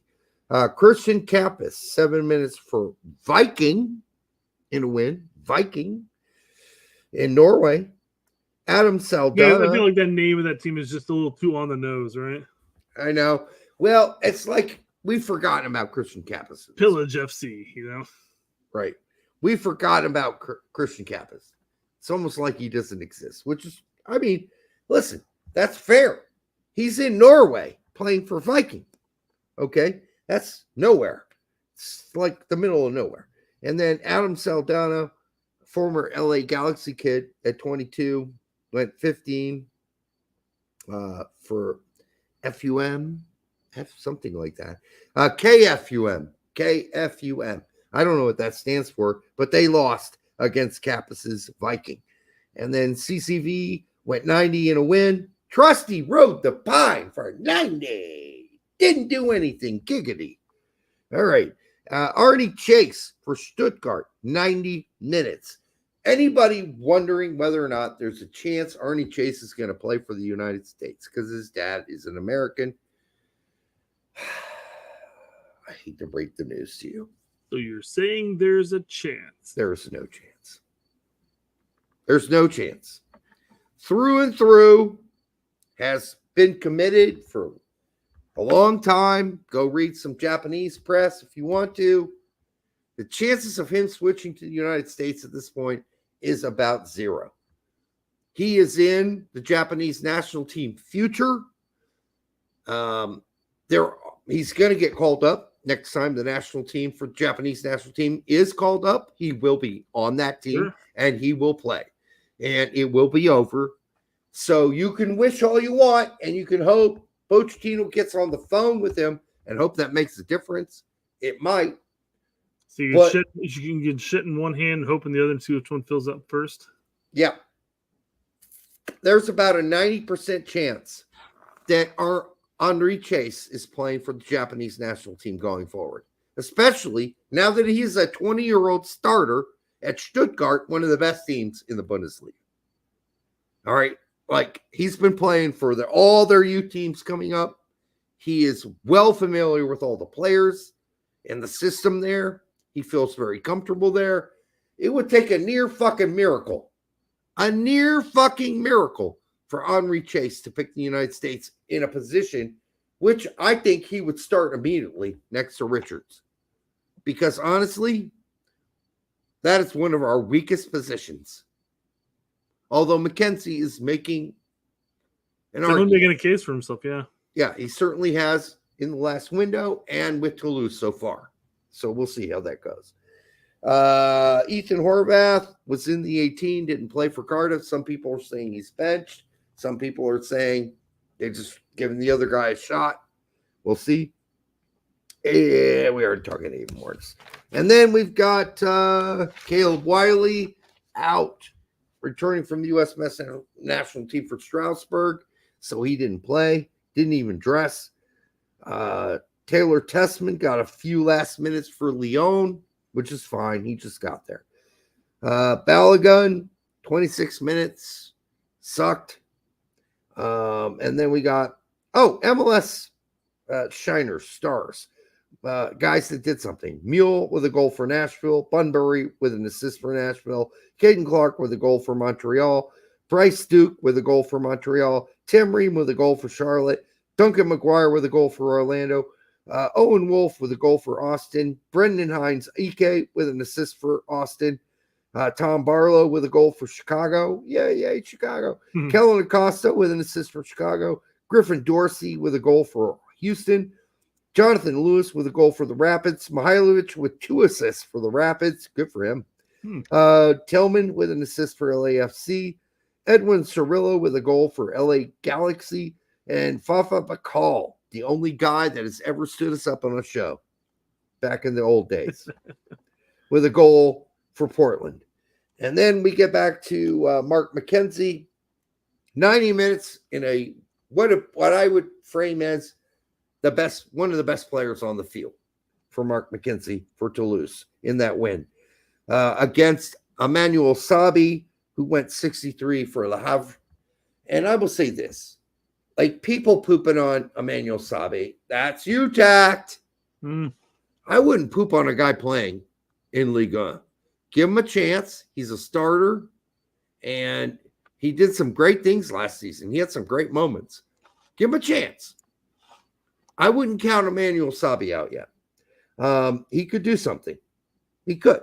Luca De La Torre, listen, Luca De La Torre is in purgatory at Celta de Vigo.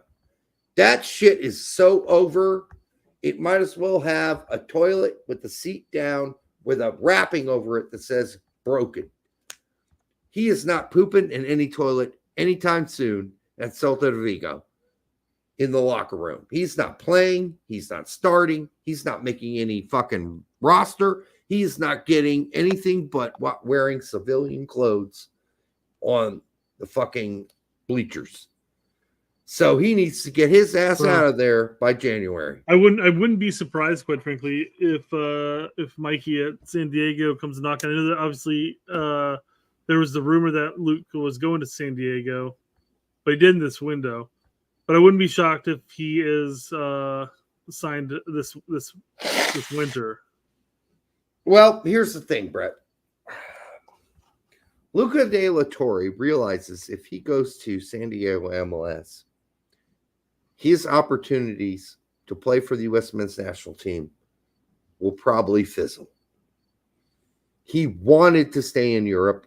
He wanted, and his agent wanted another suitor in Europe.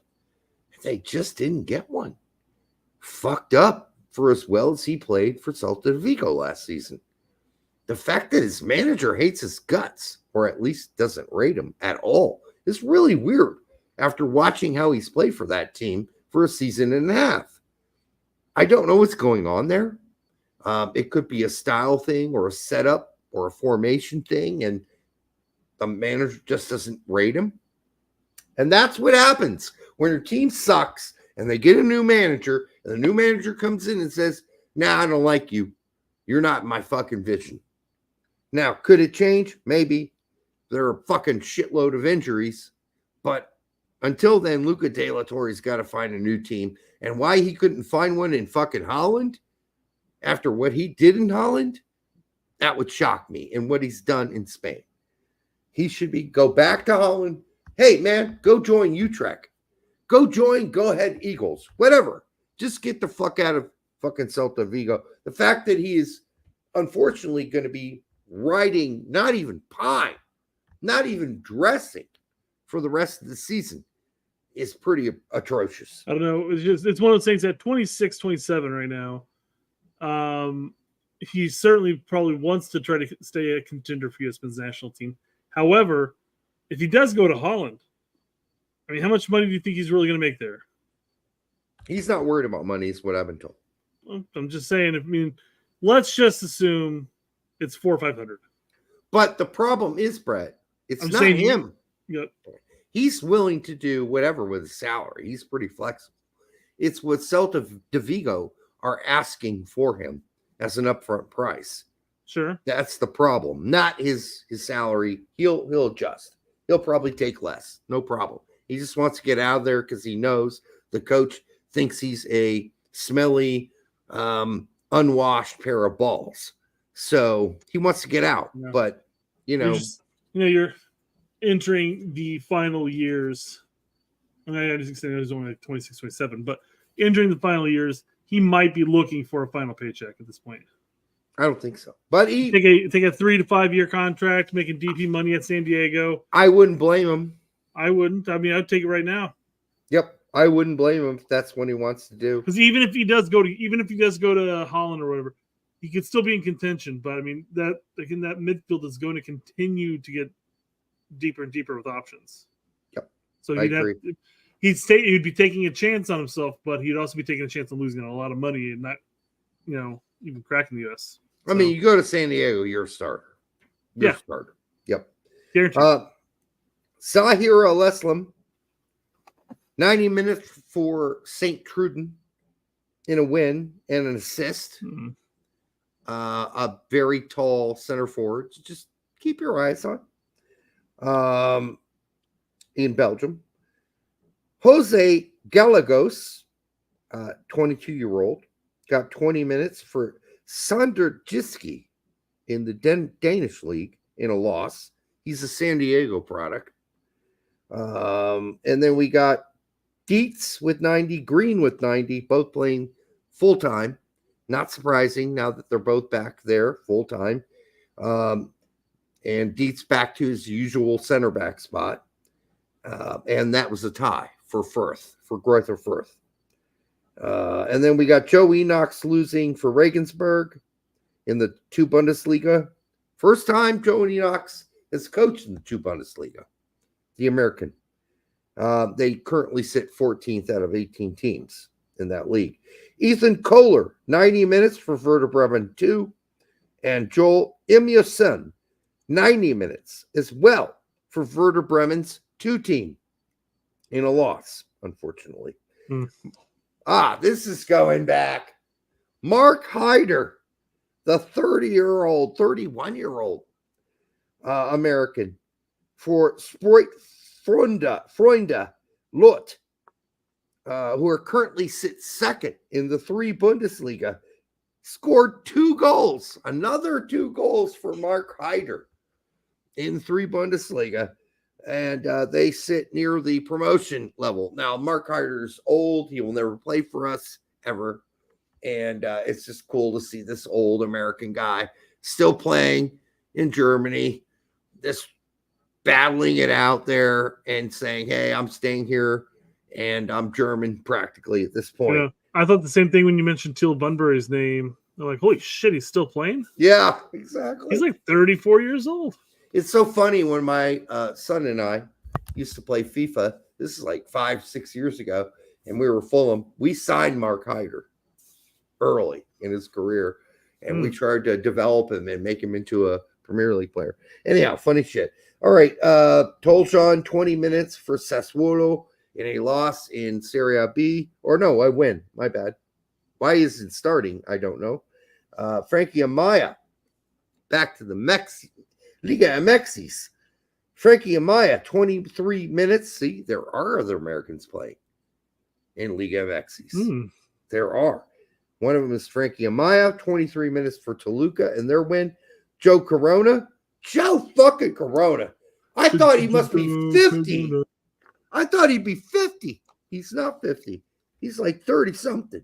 He's still chugging away. Got 61 minutes. 34, played 61 minutes for Tijuana. Brendan Vasquez got a goal, played 84 minutes in a win for Monterrey. And then EPB, just these are check marks here. EPB back to not even dressing for Panathinaikos in Greece. And Kobe Henry was on the bench for Reims in the 18 for Reims in France, which is a good start. That's the first team. And now he's at least on the bench. So good news there. And that's about it, Brett. That's all I got.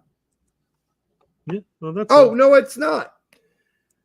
It's not. Michael Lansing, the goalkeeper, American goalkeeper in Norway, playing for Kristiansund, got an assist.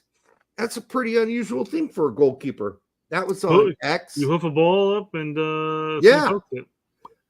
Yeah, I saw that on X.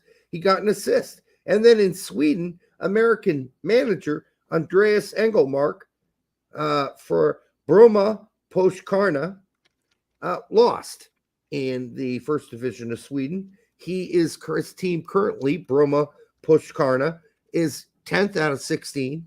If you saw the name and you looked at it, Brett, you'd be like, how do you pronounce that? It's BROMMAPOJKARNA. You're like, how do you pronounce that shit? Talking to the wrong person here.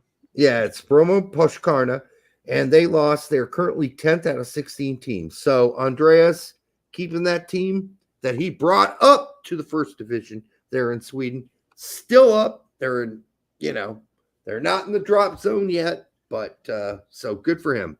How's the Bradley family doing? I didn't look. Who are they coaching? I think the second division, though. I don't cover second division Scandinavian teams. Yeah. I was going to ask you who they coaching. Oh, what's the team he used to coach? Somebody help us out here. Who is Bob Bradley coaching right now with his son Michael Bradley? I forgot the name of the team.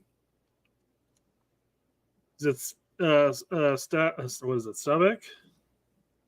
Is it Stabæk? Man City Trouble says, why don't Americans like to play in Greece? We've had plenty of Americans play in Greece, actually. It's just not a well-known, publicized thing. So they're in first division, which is the second. Which is the second division. Oh, is it? Yeah. Oh. Was it Norway's actual first division, like Premier League or whatever? Has a different name. Yeah. Why do they do that? Why are they fucking with us? Stuyback from Norway is where they're coaching. I don't know how they're doing. I know they're like mid-season or near end of season, actually. They're on a different schedule.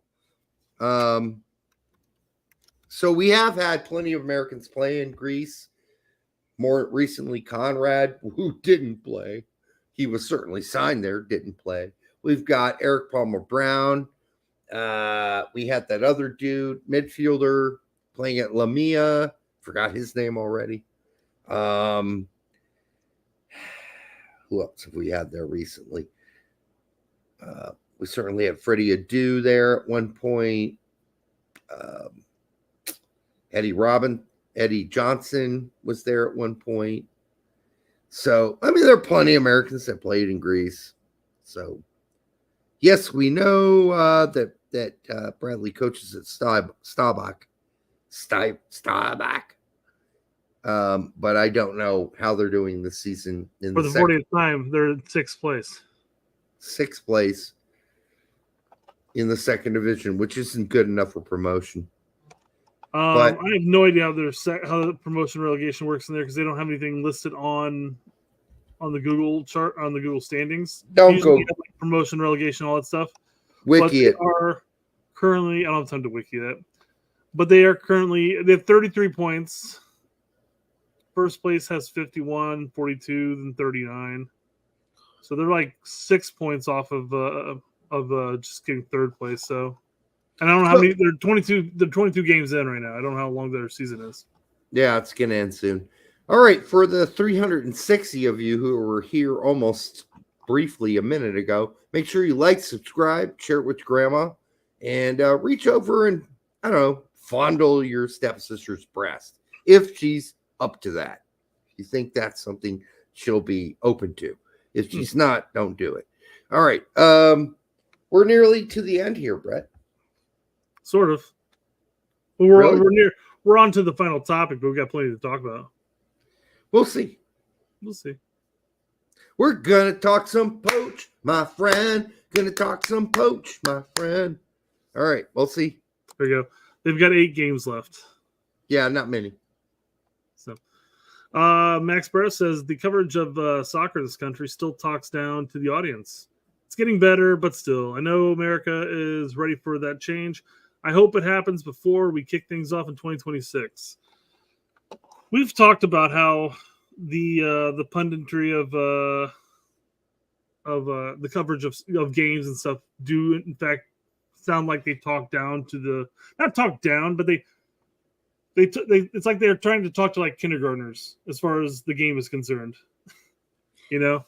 Yeah, we talked about how there's the reason, a lot of the reason they do that, and I'm sure Max is fully aware of this, but there's a lot of common or casual fans. There's people just getting into the sport. We don't necessarily have the culture of a lot of countries out there as far as, 4-year-olds knowing the rules of the game. But okay, Brett. This topic pisses me off. And I'll tell you why. Go for it. It's not that it talks down necessarily. It's just a fucking lack of information. When we were watching the Gold Cup with Fox a couple years ago, nobody would tell us the truth about who was on the U.S. team. That's not talking down. That's just fucking information. You should provide that and say, listen, there's a reason Pulisic, McKennie, Adams, and all the other great guys aren't here today. Instead of jerking off fucking the Pirate of the Caribbean for fucking 5-10 minutes on a preview of the game. Your job is it's not to really talk down. You got to understand the balance between newbies and people who already know the game. But the one thing you can't do is build a false fucking narrative to fucking boost your fucking ratings for the game. And that's what they did. They fucking bullshitted the audience and boosted Jesus Ferreira like he was some fucking center forward god. And that's what you can't do. You can't build false narratives. You tell us the truth. This is the C team. And they're competing in the Gold Cup. And we hope they do well. But this is C team. At least on CBS or whatever that other channel was that covered it the next time with Beasley and others were like totally honest. They're like, yeah, this is our C team. It's our C team. You can expect what you want, but don't expect that much. This is like the third level of the players that we have here. So the coverage just needs to be honest. It doesn't need to talk down or anything. It just needs to provide real information for fans who are just tuning in, but then also provide advanced information for people who have been longtime U.S. men's national team fans. It's easy to do. It's not complex. You do a little segment for the newcomers. You do a little segment for the fuckers who've been around for a while. This is not hard. This is not difficult. But the problem is, Brett, when broadcasts try to create a narrative that is not there, that Jesus Ferreira is the biggest porn star since John Holmes and his fucking sperm hits the wall from 8 feet away. Now, if you do that, you're fucking shit up. And that's what they fucking did on that broadcast. And that's why it pissed me off. I guess whenever when I heard Max talk about talks down, I wasn't necessarily going. I didn't go that route, mentally speaking. I guess. What? I just thought that they break down the game in the sense of it's like I always look at it from the commentator and then the play-by-play and the color. How in America commentating, there's always so much information given. It's like, well, we haven't scored in the first 20 minutes for the first 45 games since X, Y, and Z. And this like random factoids. I'm like, why are you guys talking? It just seems like they're like trying to fill in space. And I don't know, it just seems like they don't let it just like a good movie lets the movie breathe and play out. I feel like the announcers are holding hands of the listeners. And that's why I thought that's the way I interpreted the talking down. Placata says, Max didn't mention sperm on the wall, so Derek thinks he's a shill. What's going on here? I never mentioned the word shill. We don't use the word shill on this show. We do use the word that somebody might be. What's the word, Brett? They might be. Compromised.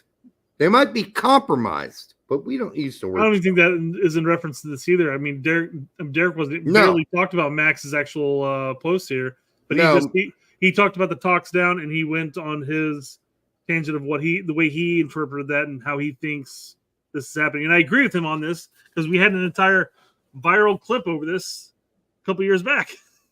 And we're friends with Max, so whatever. Yeah. You guys want to say whatever you want, but we're very friendly. And we have been for years, and that's not going to end. And no, I'm going to continue to disagree with Max, and he knows that. We almost had Max on the show. Actually, Max said yes to the show that for the replacement for Brett. But I already had a yes from Adam, so I took Adam first. Do you remember it was the Camp Cupcake that happened after that Gold Cup in question? I think Paramount ran it, and I think they had like DeMarcus Beasley and company down on the field. Yeah. And I remember texting you going like, because Beasley and somebody else even sat down and talked and said, "Hey, this is the January camp. all the European guys couldn't make it. And this is basically just an MLS and U23 squad. They were so honest. And they're so honest about it. Like, holy shit, people can do it. Yet, on the Fox broadcast of the Gold Cup, before that, it was all jerking fucking Jesus Herrera's cock and splattering its cum all over the set. And we didn't need that. None of us need that. My brother texted me and said, "Who's Jesus Ferreira?" You know, I've never heard of him before. Why is he's that good? Back-to-back hat tricks. Of course, he's the best. He's like, is he our best center forward? Because they're saying he's our best center forward. I'm like, Jason, no, he's not our best center forward. This is all lies. This is a narrative they're building to build up this tournament. And this is our C team. None of these guys, hardly any of them, will ever make the actual A team. So just, disregard all they're saying on Fox. I don't want to have to say that. I think that sucks when you have to say that. All right, let's move on. All right. Men in Blazers apparently interviewed Pochettino. Let's listen to the tidbits. Everybody but us, Brett. We got him lined up soon. And Tactic Pete. Yeah. We're deep down on the list of people to hit up on. So yeah. By the time 2026 is gone and he doesn't re-sign, he'll take us on at that point. Dude, I'm gonna hammer away and try to find a way to get him on our show. I am. I'm gonna try. I'm gonna use every connection I have, and I'm gonna try to get Poch on this show. Yep. All right, let's listen to one. Wish me luck. That's why I did this right here. Yeah, exactly. Wish me luck. Good luck. I feel like of the three of us, I think we stand the least possible chance. I don't know about that, actually. You think we actually in better standing than some other people? Yes. I think the louder voices and more popular ones than us have more negatives, which is why Lawless would definitely come on our show before going on Tax, for instance. Yep. And because of her history with big soccer. Yeah. Yeah. Would have thought it. Yep. I figured with you burning your bridges, a decade ago, and I thought I burnt my bridges with Eric and Lawless. Nope. That's true. Hey, time heals all right? It does. It's healed everything. Lawless and I are tight now. All right. That's not true. We just like the same music. All right. So I guess check with your contacts. Maybe we can get a nice sponsor from US Soccer for like $500,000, and we can start chilling out. No. I'd like to have $500,000 though. Yeah. That'd be nice. That'd be nice. All right. Let's play What's success for the United States at the World Cup? Win the World Cup. I don't want to be nice with the fans. I don't want to be nice with the player. I think we need to dream that we are going to win the World Cup. I think it's a great opportunity, to think big. That is why we are here, eh? That is exactly why we are here. What's success? All right. Yeah, this is what we wanted to hear. We want to hear a coach who's like, well, 2026 is really a step to 2030. It's just stepping stones. Holy shit. 2030. 2030, man. Oh, no, 2030. Long gone then. 2030? We're all dead. All right. So, 2030. Like, I don't want to hear any more about stepping stones. And I think if he were coach during Copa America, he would have said, our goal here is to win Copa America. That's our goal. Yeah. And so a lot of people are like, are we going to win the World Cup? No. I'm like, well, no, the thing is that can we win the World Cup? It's possible. Anything's possible. Is it likely we're going to win the World Cup? No. So, but to go in, what's the fucking point of entering a match if you don't have the mentality of like, we can win this match. Right. We can move on. Exactly. We can win this match. We can move on. Yes. I mean, what's the point of playing the fucking game? Exactly. There's no point. It's like, so when I used to set goals with my teams, as the, all right, so as a CEO, I would sit down or as, even as a manager of a team, and I would work with individual outreach directors. I would say, here's your goal. What's the realistic goal? Okay, let's set that. Then I'd say, let's set a stretch goal. A stretch goal. All right, let's shoot for the stars on the stretch goal. And we would set a stretch goal. It's like, okay, if they got somewhere near that, that's awesome, right? But the stretch goal was the win. That was the win, right? If you could get to that, that was like fiery balls. That was great shit. So you set a realistic goal that you think is based on the data, something you can achieve, that if you just work generally hard, you can get there. And then you set a goal for what if things get really good and this happens, and we'll map out what those this and that is. Like, what if you get this and that? Like, we're going to map it out. It's not going to be a fairy tale. But if you do hit these things, then we can have a stretch goal, and then we'll give you a bonus. You hit the stretch goal, we're going to give you a bonus. That's all he's talking about. Like, we're going to hit a stretch goal. The stretch goal is to get in that final and compete for the final and win this fucking World Cup, which is not asinine. We've seen Greece do it in the Euros completely out of nowhere. We've seen Morocco Turkey, make a South Korea. semifinal. Yes. All semifinals, yeah. It's not impossible, people. So set a stretch goal. It's that simple. And that's all he's saying. You go in to win, and you play each game, one game at a time. And that's all it is.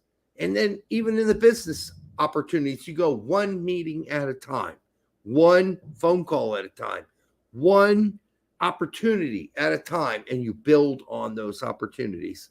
And it's no different in soccer. It is. Obviously, it's a different thing. Business, sports, organizations, sports, not the same thing. But you always set a stretch goal. Always, if you're smart. Berhalter didn't have any stretch goals. Didn't have any. Everything was a stepping stone. Fuck that. That's over. He said, we're here to win. PT69 says for $5, if we flop with Poch and get grouped in World Cup, just like we got grouped in Copa, will the setback of soccer in the U.S. be so much that we'll never recover? I don't know. It's definitely be a step back and a hit. I mean, the show might end.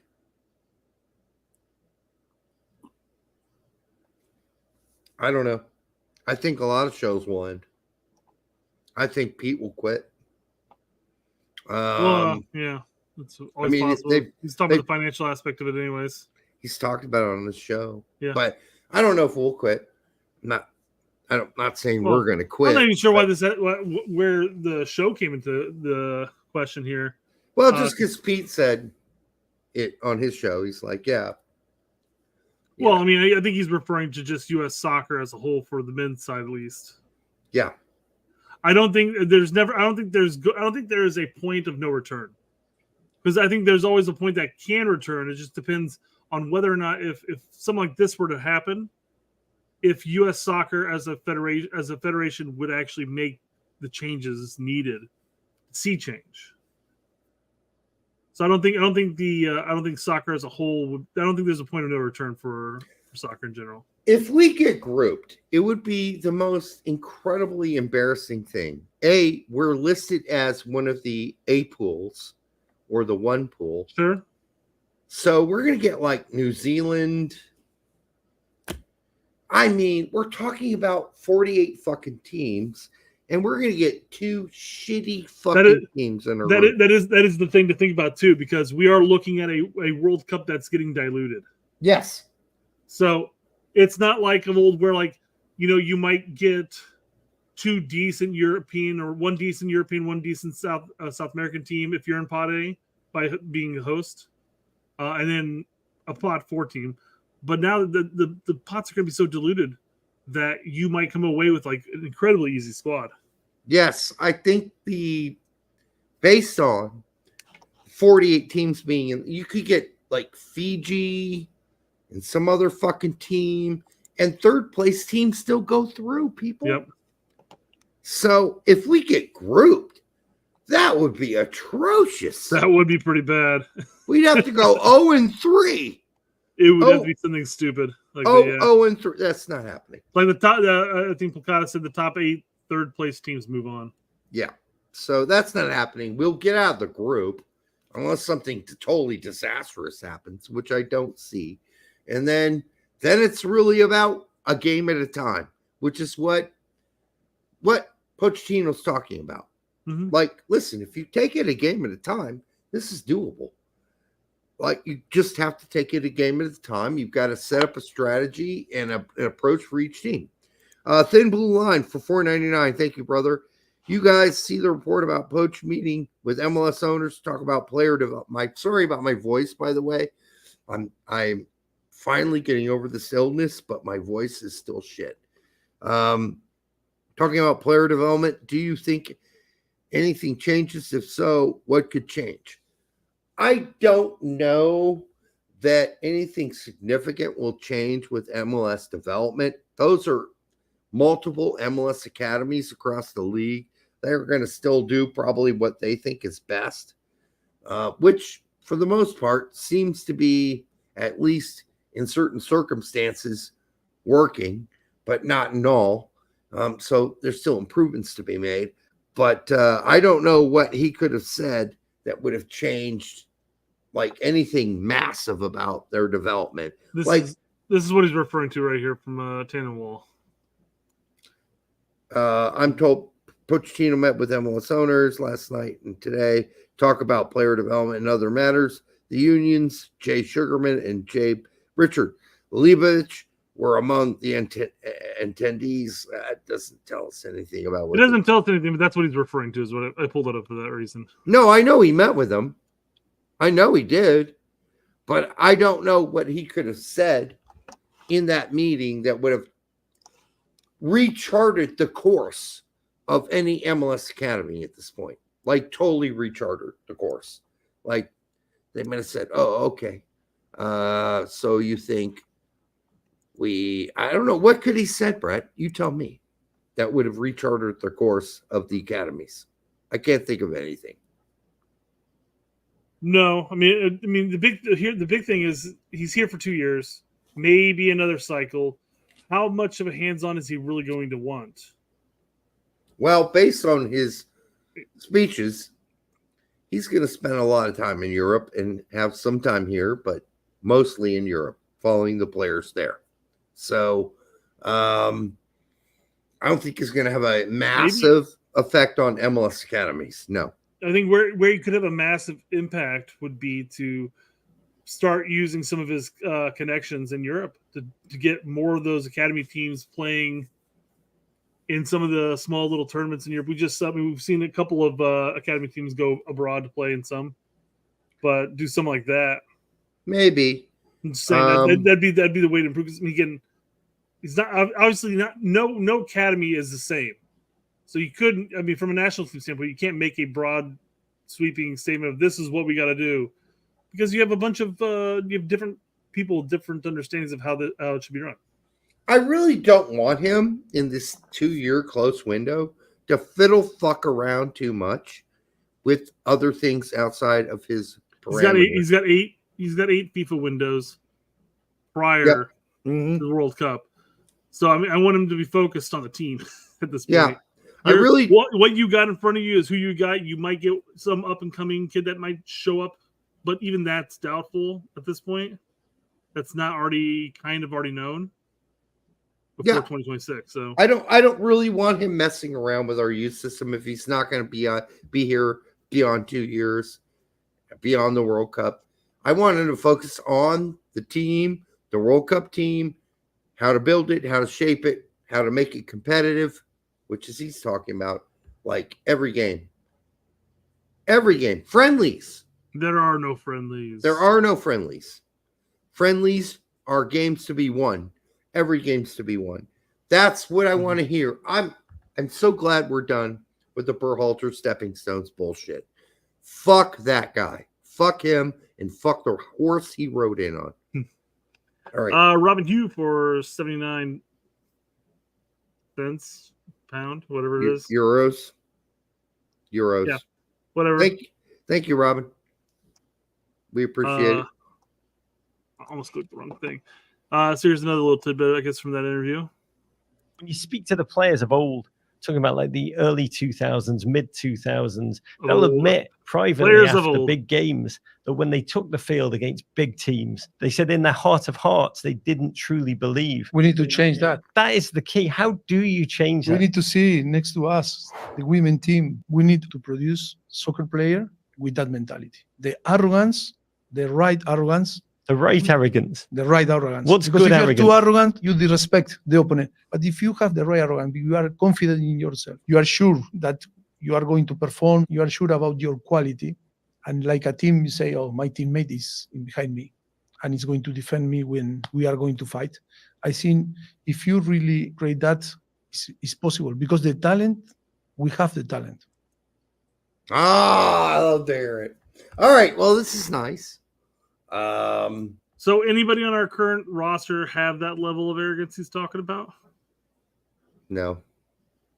Oh, Reyna. I think Reyna's probably the top when it comes to that level of arrogance. I think Pulisic has that type of an arrogance. Yeah. Where he knows he's talented. He's gonna. We always say does hero ball and try to do too much because he's too confident at some point. Sure. But Brett, as the kids say, Pulisic's arrogance is low key.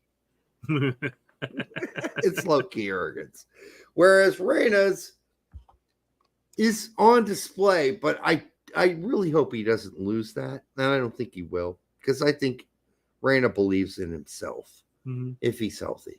So we'll see how this works out with Dortmund this season. But I don't really see.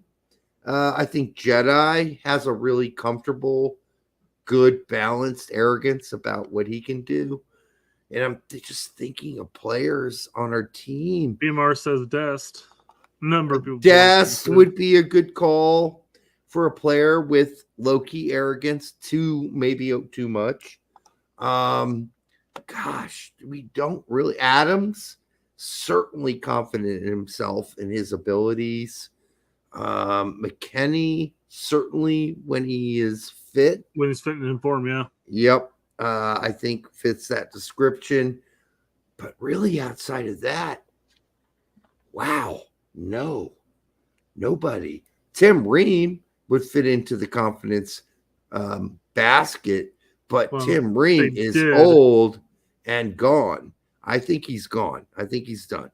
I'd say he did fall into that. I think of the last couple windows, we've seen him decline in that front. Whether it's I don't know what that is, it's just the confidence, but he was not moving the ball forward like he did World Cup era.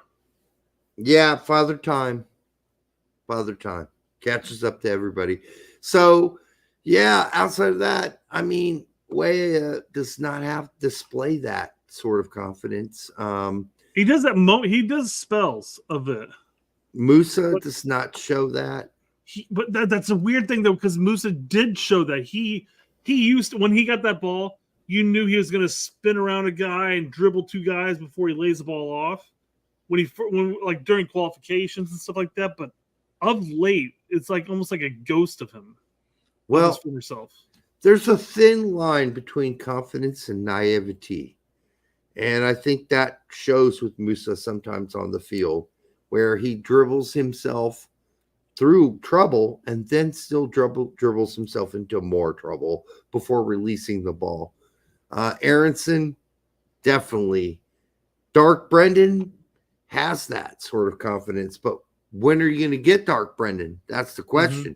You don't know which Brendan you're going to get. So, Sargent, he's certainly got that confidence with Norwich, but not with the U.S. men's national team yet. I don't think. I saw the confidence in the World Cup. Prior to that, we haven't seen him really play for the U.S. for the most part, for like the better part of like 3 years. Oh, it's been forever.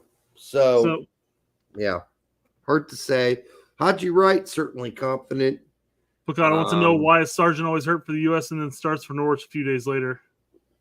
But that's across the board. The same thing happened with Maloney. Maloney was injured, but he started and played. I would not Placata even make an implication that Sargent doesn't want to play for the U.S. men's national team. He desperately wants to. So for the 369 nice of you here right now, make sure you like, subscribe, share it with your grandmother. I just was only saying that because it was a 369. So Boomer says nobody discusses Sargent being injury prone. Now, I'll say, I think whether it was last show or the show prior to that, it's that he's playing injured and he hasn't gone in to get any surgery that he needs to get done. It's lingering. So it's a lingering ankle injury, no doubt. Yep. It's he plays for Norwich week in, week out recently. End of last season until now. Was too injured to play for us, but went out and played for Norwich for 90 minutes this weekend. 90. So he's not that injured, but Norwich are pretty clear in saying that it is a lingering injury they have to treat. He doesn't do much in practice.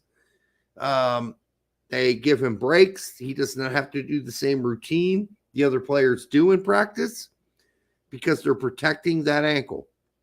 So they just play him, and then they say, you don't have to do training and practice. You're off. You can show up and just sit around and get treatment. So that's what they've been doing for his ankle. He plays the game, doesn't do training, gets treatment, plays the next game, gets treatment, plays the next game, gets treatment, doesn't do training. That's what they've been doing. And, I don't know how long that can go on without a surgery, as you mentioned earlier, Brett. At some point, you got to do some surgery and fix that shit because obviously there's something very wrong with his ankle. Very wrong. So this does a good job of hiding it too, man, because when he's on the pitch, man, you don't notice he's pulling through anything. No, I didn't notice anything when he plays. But yeah. All right. That is my best quality, belief. I believe in many things that sometimes another say, no, how you... Sorry, I like Roger's facial expression. He's like... Oh, Roger's such a clown. But I love it. I do love it. Oh, absolutely. Yeah. No, I would just say it cracked me up because he's like, believe, and he's just like... I know. He's so jumping out of my chair. He's so demonstrative. Yep. Yeah. You can think in to win the World Cup. Yes, we need to think because if not, why we are going to work tomorrow if you don't believe? We need to really believe. If you really believe, you create an energy. It's contagious. That is.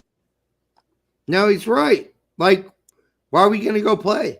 Why even show up if you don't believe there is a crazy chance you might win it? Ask Greece. We've brought this up so many times. Greece won the Euros. Greece was not even in the picture of winning the Euros. Nobody thought they could win the Euros. And you brought up other upsets that have happened where we have South Korea in the semis.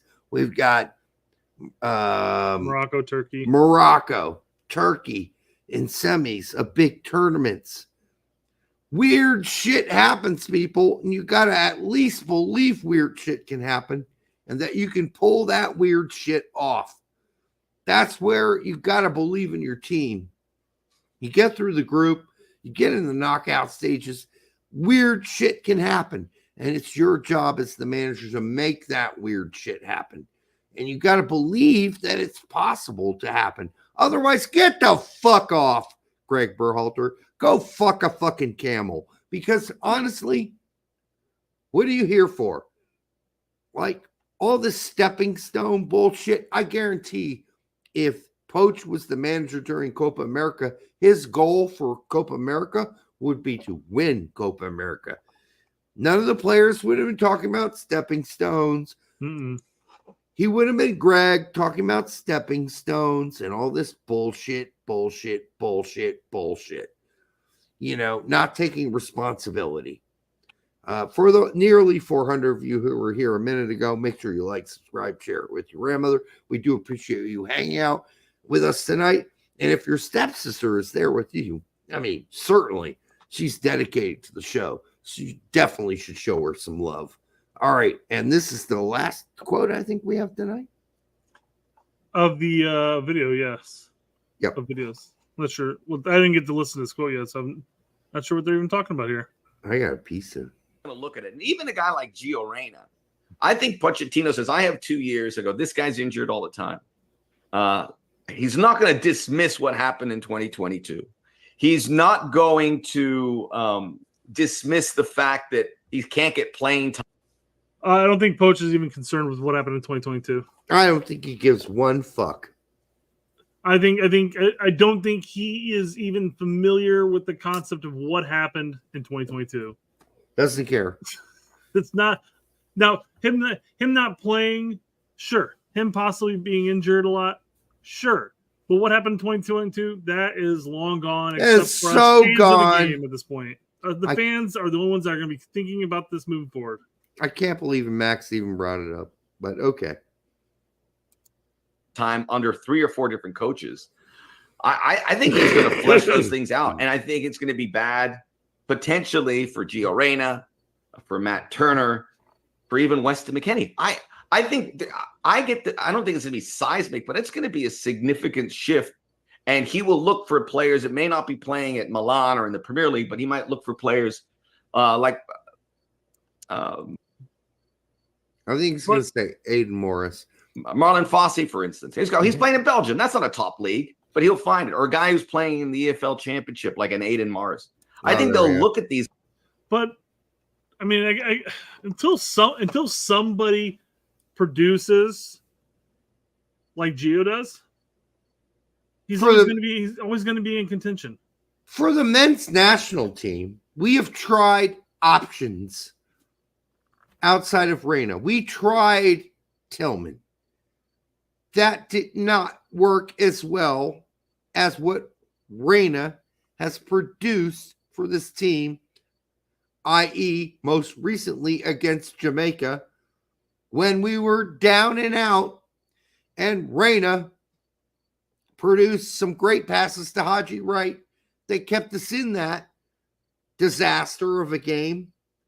So this whole idea that Reyna's going to be in trouble, I disagree with that. I don't think Pochettino's an idiot. I think he will say, oh, yeah, that's a really good player. And he's been really important to this team. Matt Turner, however, yes, he's in trouble. There is no doubt fucking about Matt Turner being in trouble. He's in deep shit. He's in trouble. But not Gio Reyna.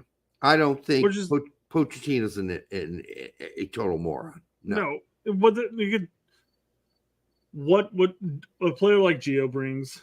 I mean, what Tillman's supposed to bring, what Luna would bring if he was incorporated here, that type of creative-minded midfielder that sees the game in the attacking third a little bit differently and opens things up. We've lacked that. We've lacked that in a number of Berhalter lineups and rosters. And if we're going to leave Gio at home because he's not playing for Dortmund right now, then we're going to be missing an offensive cock. Did you say a cock? If you want to think that, Derek, sure. Cog. Oh, cock. We're going to be missing an offensive cock. Yeah, no, you're right. The swagger's, cock-a-flopping, COQ, cock. Like Le Coq Sportif. Yeah. So, I don't know. I don't see Gio. Obviously, from the reports, Gio's set to miss the next U.S. or Poch's first window, probably with injury. Yeah. So he'll get. Obviously, he won't be included there, but there's 0% chance that he's still not into contention for a spot. And if he gets brought in the next window, not this upcoming one, but the following window, whenever the fuck that is. And he comes out and he performs. He gets an assist, scores a goal, or sets something up nicely that creates a goal. They're talking about once after the World Cup, and all the way up to the point I think when Berhalter ended up moving him back to the dual pivot. Up to that point, I think somebody had mentioned like Gio had 8 goal contributions, whether they're assists or goals or whatever. I mean, he was instrumental on a lot of our goals.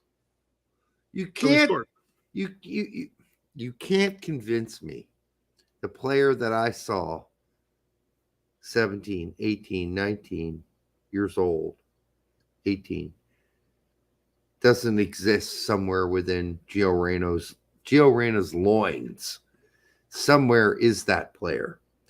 And if I'm Pochettino, I am not taking Timothy Tillman or Malik Tillman, excuse me, and saying that's my guy over Reyna at this point. I'm just not doing it, especially since we do know that Pochettino is probably going to play a 4-2-3-1. That's what he played 90% of his coaching career. I think that's what we're going to see.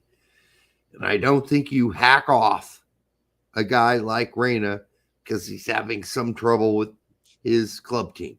I don't see it. I think he'll be in the picture. Matt Turner, another whole different animal. Matt Turner is not going to play this season for Crystal Palace. But, I mean, the argument there is we do have somebody that we can replace Turner with.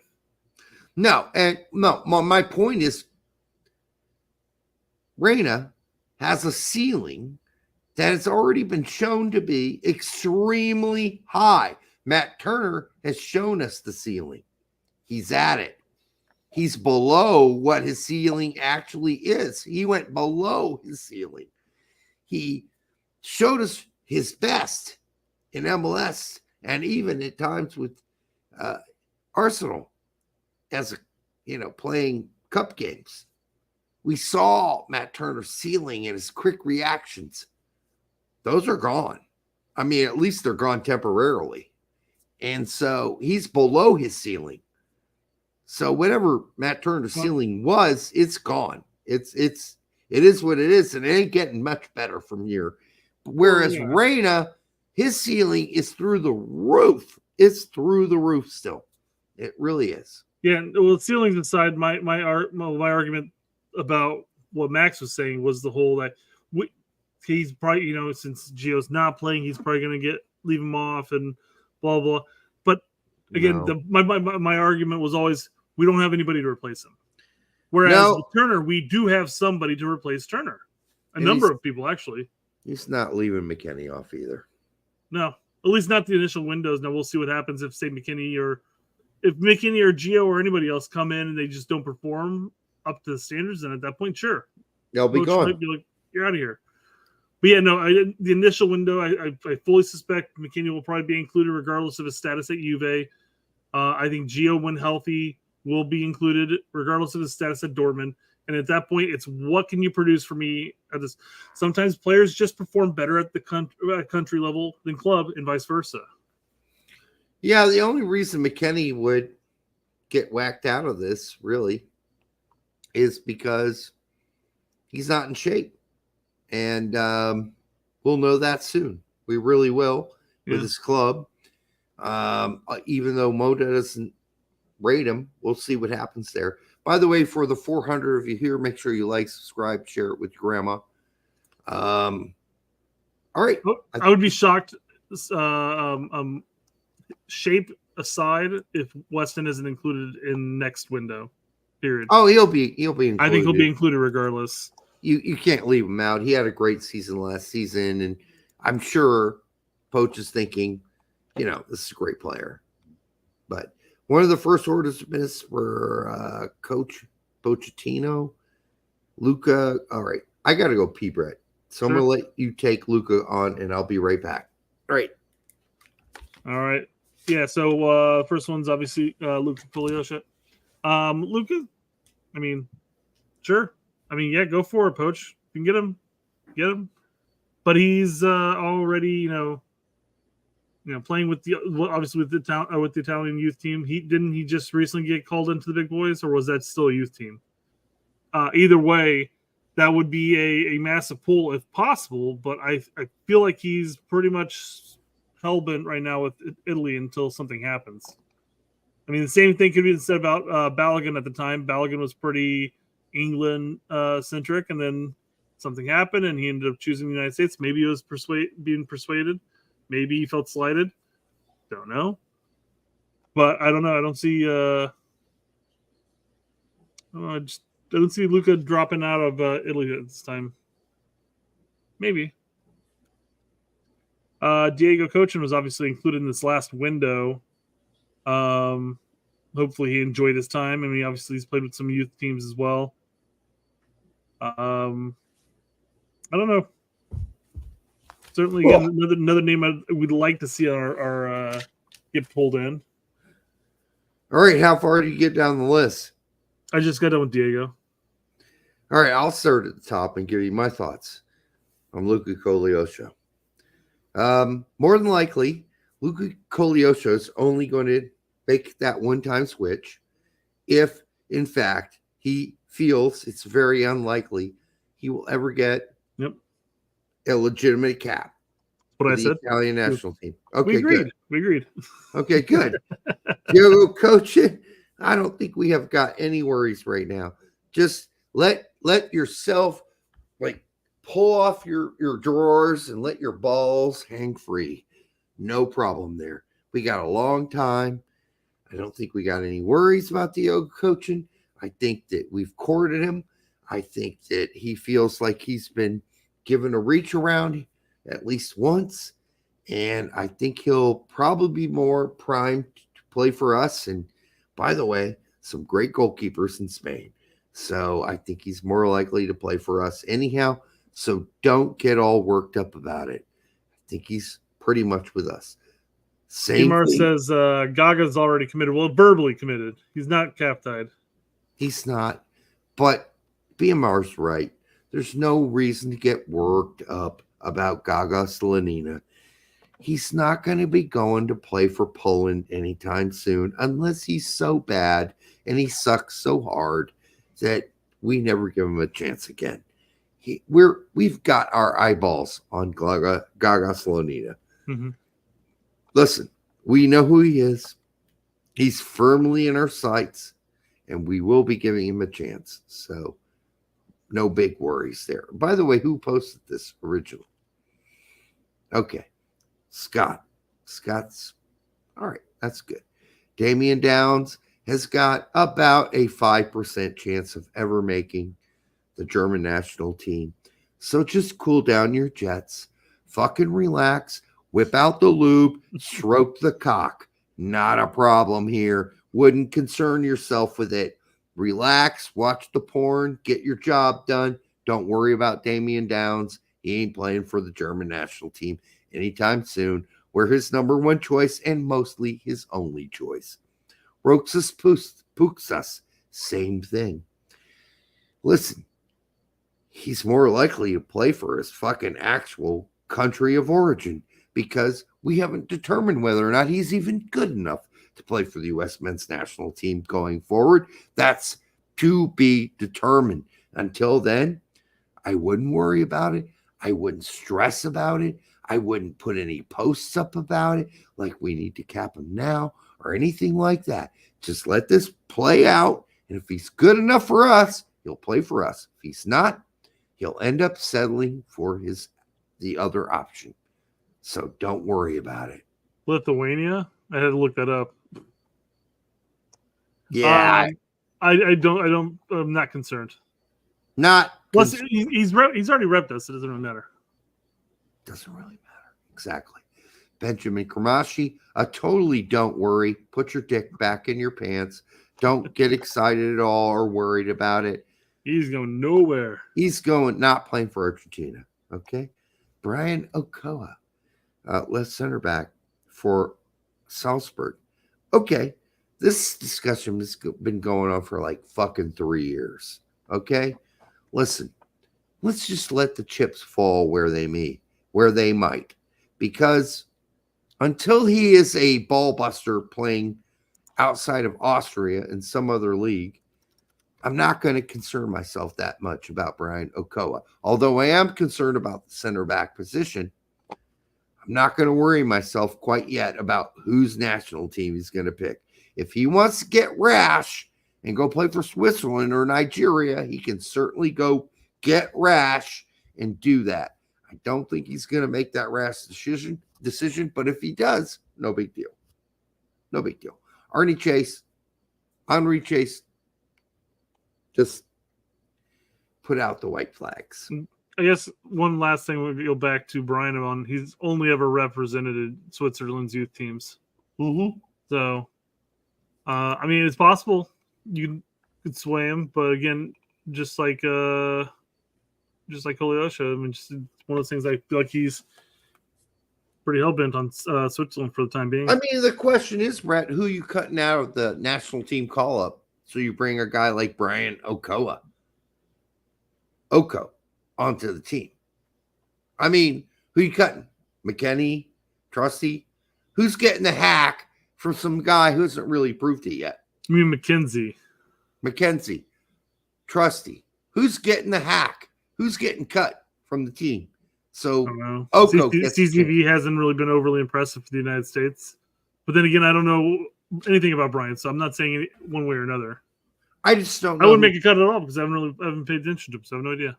I'd hack a bunch of motherfuckers to get Henry Chase on our team. Sure. But Henry Chase, I mean, seems like a kind of a lost cause unless Pochettino gets on the phone with this guy and tells him a love story. And Henry Chase falls into that love story and decides he wants to make that switch. But this is a kid whose mom is Japanese, his father's American. I just don't see him making that switch at this point. The Japanese national team is up his fucking asshole right now. He will be on the next call-up for the Japanese national team, and he will take it, and he will be capped. He will probably start, and he will probably be capped, and it will be over. It's that simple. By the way, for the 410 of you here, make sure you like, subscribe, share it with grandma, and if you're not already fucking your stepsister, at least give her a good long kiss at this point. Nathaniel Brown. Again, when we're talking about American-German players, and this is another guy who would need to file a one-time switch from Eintracht Frankfurt. He is way more likely to play for us than he's ever going to be likely to play for the German national team. So I wouldn't sweat it. I wouldn't sweat a drop. I wouldn't worry about it. He's way more likely, if indeed he's good enough to even play for us, before he'll ever be good enough to play for the German national team. So let's chill. Chill. Chill is the word. C-H. Chill is the word. The word.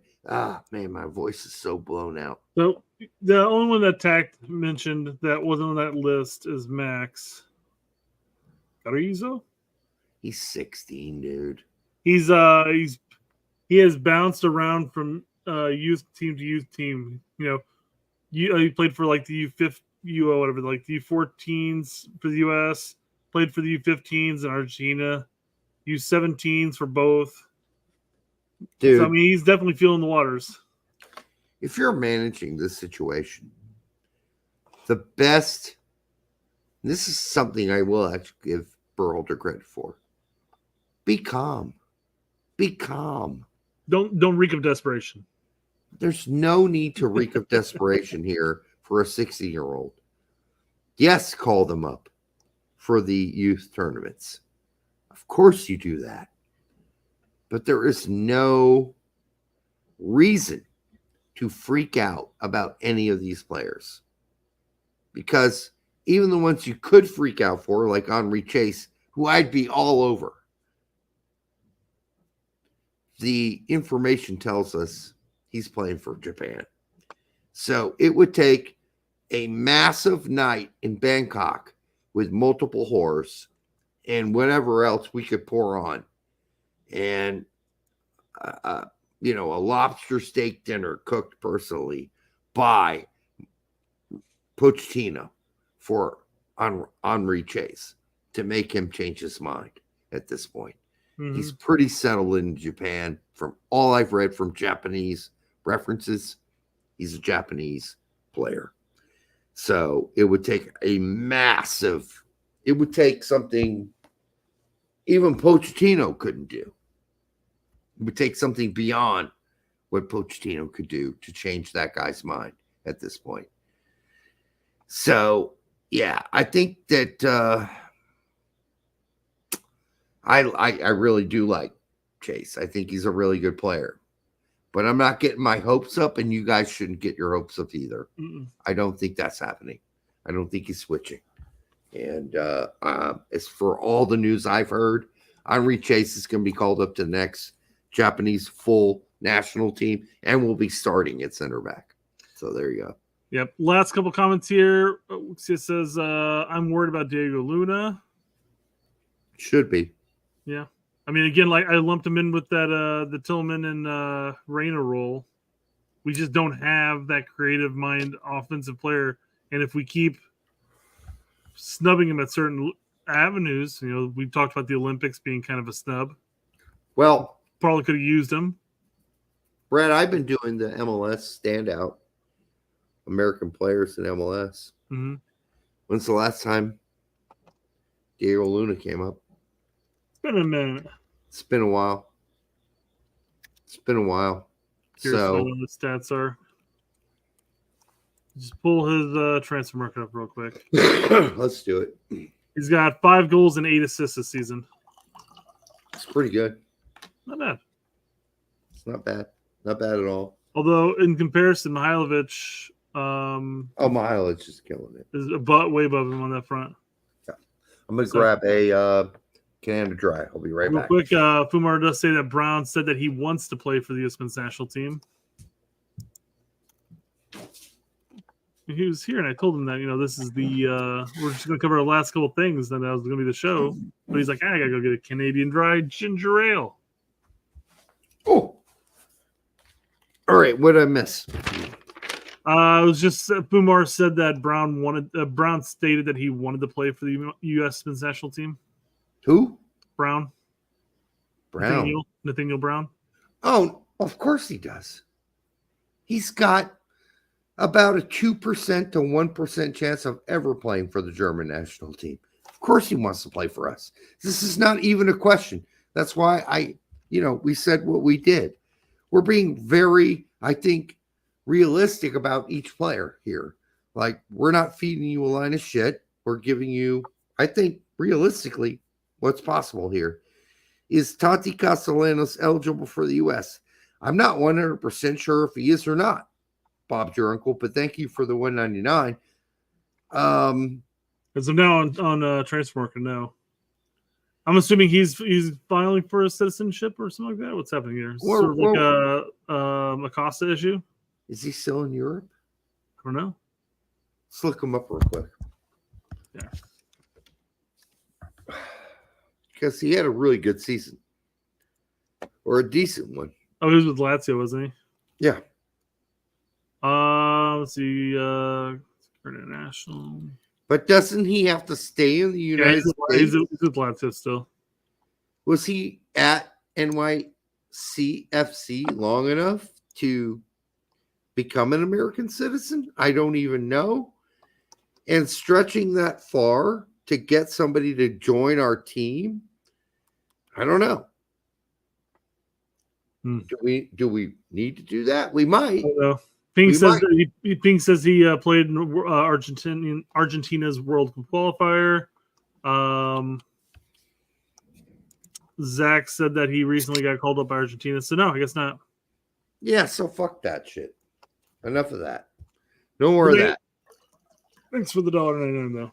But dude, thank you for the $1.99. But listen, the thing we need to get away from here going forward is begging or stretching for foreign players that don't want to be here with us, because they've, like, Henry Chase is obviously a Japanese player. He isn't switching unless Pochettino visits him personally, gives him a reach around, takes him out to dinner, goes to a movie with him. Totally, like, you can't expect that to happen. That's not going to happen. Like, why would Henry Chase who's got a long future ahead of him for a team like Japan that is going to regularly qualify for the World Cup year after fucking year. And he's going to be in the World Cup playing for a very good team, just as good as ours, by the way. Just as good as ours. In fact, more technically fucking adept and more tactically intelligent. May not be the case after Pochettino takes power, because Berhalter was a fucking moron, a predictable patterns of play fucking halfwit. Now that's going to change under Pochettino, you would hope. But I don't even know if Pochettino can win over some of these players that are already so deeply committed to the teams of choice. With Arnie, like for me, Henri Chase is like, wow, that's a big loss if we don't. But it's a big loss we can't do much about at this point, unless you want to mail him $20 million and say, sign for the U.S. men's national team, which is illegal. That was the big thing. I think Tac's been posting about a couple of dual nats that have gone to the dark side for insert country here. He's like, oh, that's a big L for U.S. soccer. And I'm like, no, it's well, not. okay, well, I mean, when you say it's a big L, it makes it sound like you went actively lost in this situation. It is possible that there's nothing the U.S. could do to incorporate said player. It's not a big L if you never had a chance in the first place. It's an L if you did have a chance and it was one-on-one competition and you had some argument to make them to win them over, and then you lost the argument. That's an L. Just losing out on a player like Esmir Bakhtarovic. That was the one. That was actually the most recent one. That might be what you would think of. Oh, well, that's an L. That's a loss. It is a loss, but it's not an L. It's not like we didn't give him a fucking chance. It's not like we didn't court him at every corner. And it's not like we didn't say, you're the future for U.S. men's soccer, and we really, really, really, really, really want you. We really did that with Esmir. And he still said, yeah, you know what? My parents are from Bosnia, and I'm going to play for my country of origin. It happens, people. It's not a big deal. That's his decision, even though that team has, well, now with 48 teams, they do have a chance to qualify for the World Cup. Yep. Right? They do. So he might play in a World Cup now, but he ain't playing for us. And he was pissed about not being called up for the Olympics. I always question that though, because all the statements came out, like the removal of the U.S. flag on Instagram, stuff like that, all came out a little before the pre-Olympic roster was announced. So that made me think that. I mean, personally, it made me think, because we always questioned why he was there, but then things were coming out. But that made me think that he was always going, because Bosnia was always, hey, we're going to be calling you up during this window. And he's like, okay, cool. And then told the Olympic squad. Because I couldn't imagine a world in that squad that you would not have included Esmir otherwise. No, I mean, he wasn't included. And he made a comment, public comment, where he said he was very disappointed. And then he went and played for Bosnia. So, listen, you're allowed to make those decisions as a player. You were left off a team you thought you should have made, and you said, fuck you, I'm going to go play for Bosnia. Okay, fine. That's fine. There's nothing we can do. We courted you the whole way. And then we made one decision you didn't agree with, and you're pissed off about it. Go ahead. Do it. I think it's rash, because I think his ceiling is super high, and I would like to have him. But he made that decision based on an Olympic no pick? Really? Well, if you're that rash and you want to make a decision based on an Olympic no pick, then fine, leave. There are other players that have done that, and what have happened to them, Brett? They've gone nowhere. Now, Esmir's ceiling is pretty high, so I think he's got a good future ahead of him. It just won't be for us, period.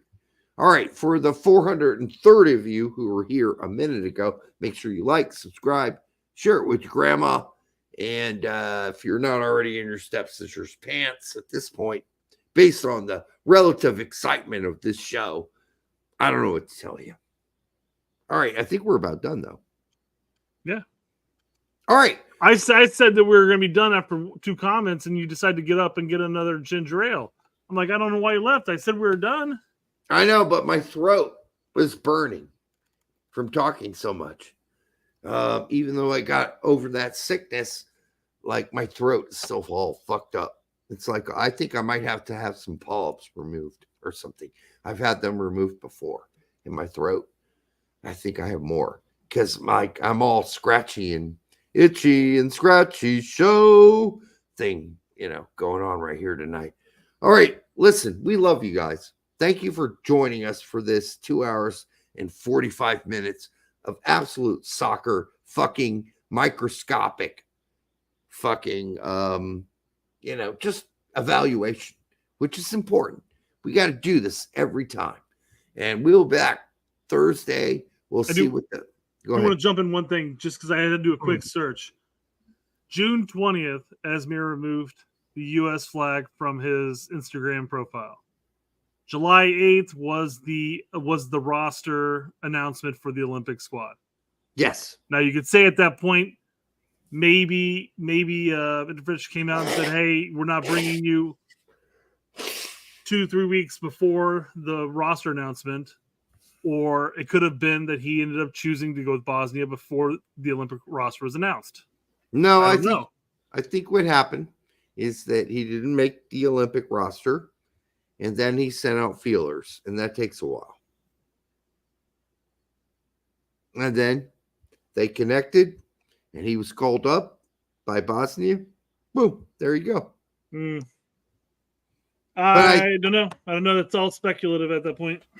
No, it's definitely Brett. He put out a statement about how disappointed he was for not being called up for the Olympic team. He made a statement saying that he was keeping his doors open and wanted to play for the country of his birth. I don't remember him saying, "I'm disappointed in the U.S. by not getting called up." Yeah, that was on X too.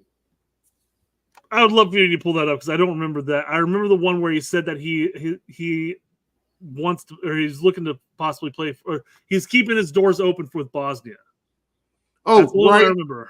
Right after not being called up for the Olympic team. Oh, wow. Interesting. Or he's just making a statement. You don't. That's Again, this really, is all speculative at that point. It's really curious that he became disillusioned with the U.S. men's national team after he didn't get called up for the Olympics. Oh, coincidence? I doubt it. Although you'd have to again, the whole removal of the U.S. flag was like 3 weeks prior to the roster announcement. I mean, why do you get rid of the flag? That's ridiculous. Don't get rid of the flag. Just add shit. Like, why are you getting rid of the flag? It's don't do that. Just add some flags. If you want to add flags, add some flags. Bob to your uncle for $1.99. My stepsister says thank you. All right. If she got all the things we said tonight, yes, she'll be very thankful. The reach arounds and the kisses, the thigh rubs, the make out in general. I mean, Tact hates it all. He doesn't think any stepsister stuff is good. He's wrong. As we preview on our show as you come in, there are people that have married their step brother and stepsister have married. And they're perfectly happy and the family accepts it. So don't listen to that weird ass sort of extra conservative view of this. This is something that it's human beings. Human beings need to be human beings and they do different things. So, all right. I think we're done for the night, Brett, because my voice is about destroyed. Yep. I can barely talk at this point. So we will be back on Thursday with more shit. Not shit, like we're not going to take a shit on the show or anything, but we'll talk about stuff. And we love you all. And thanks for all your support. We'll be back then. Until then, kiss your stepsister. We'll see you soon.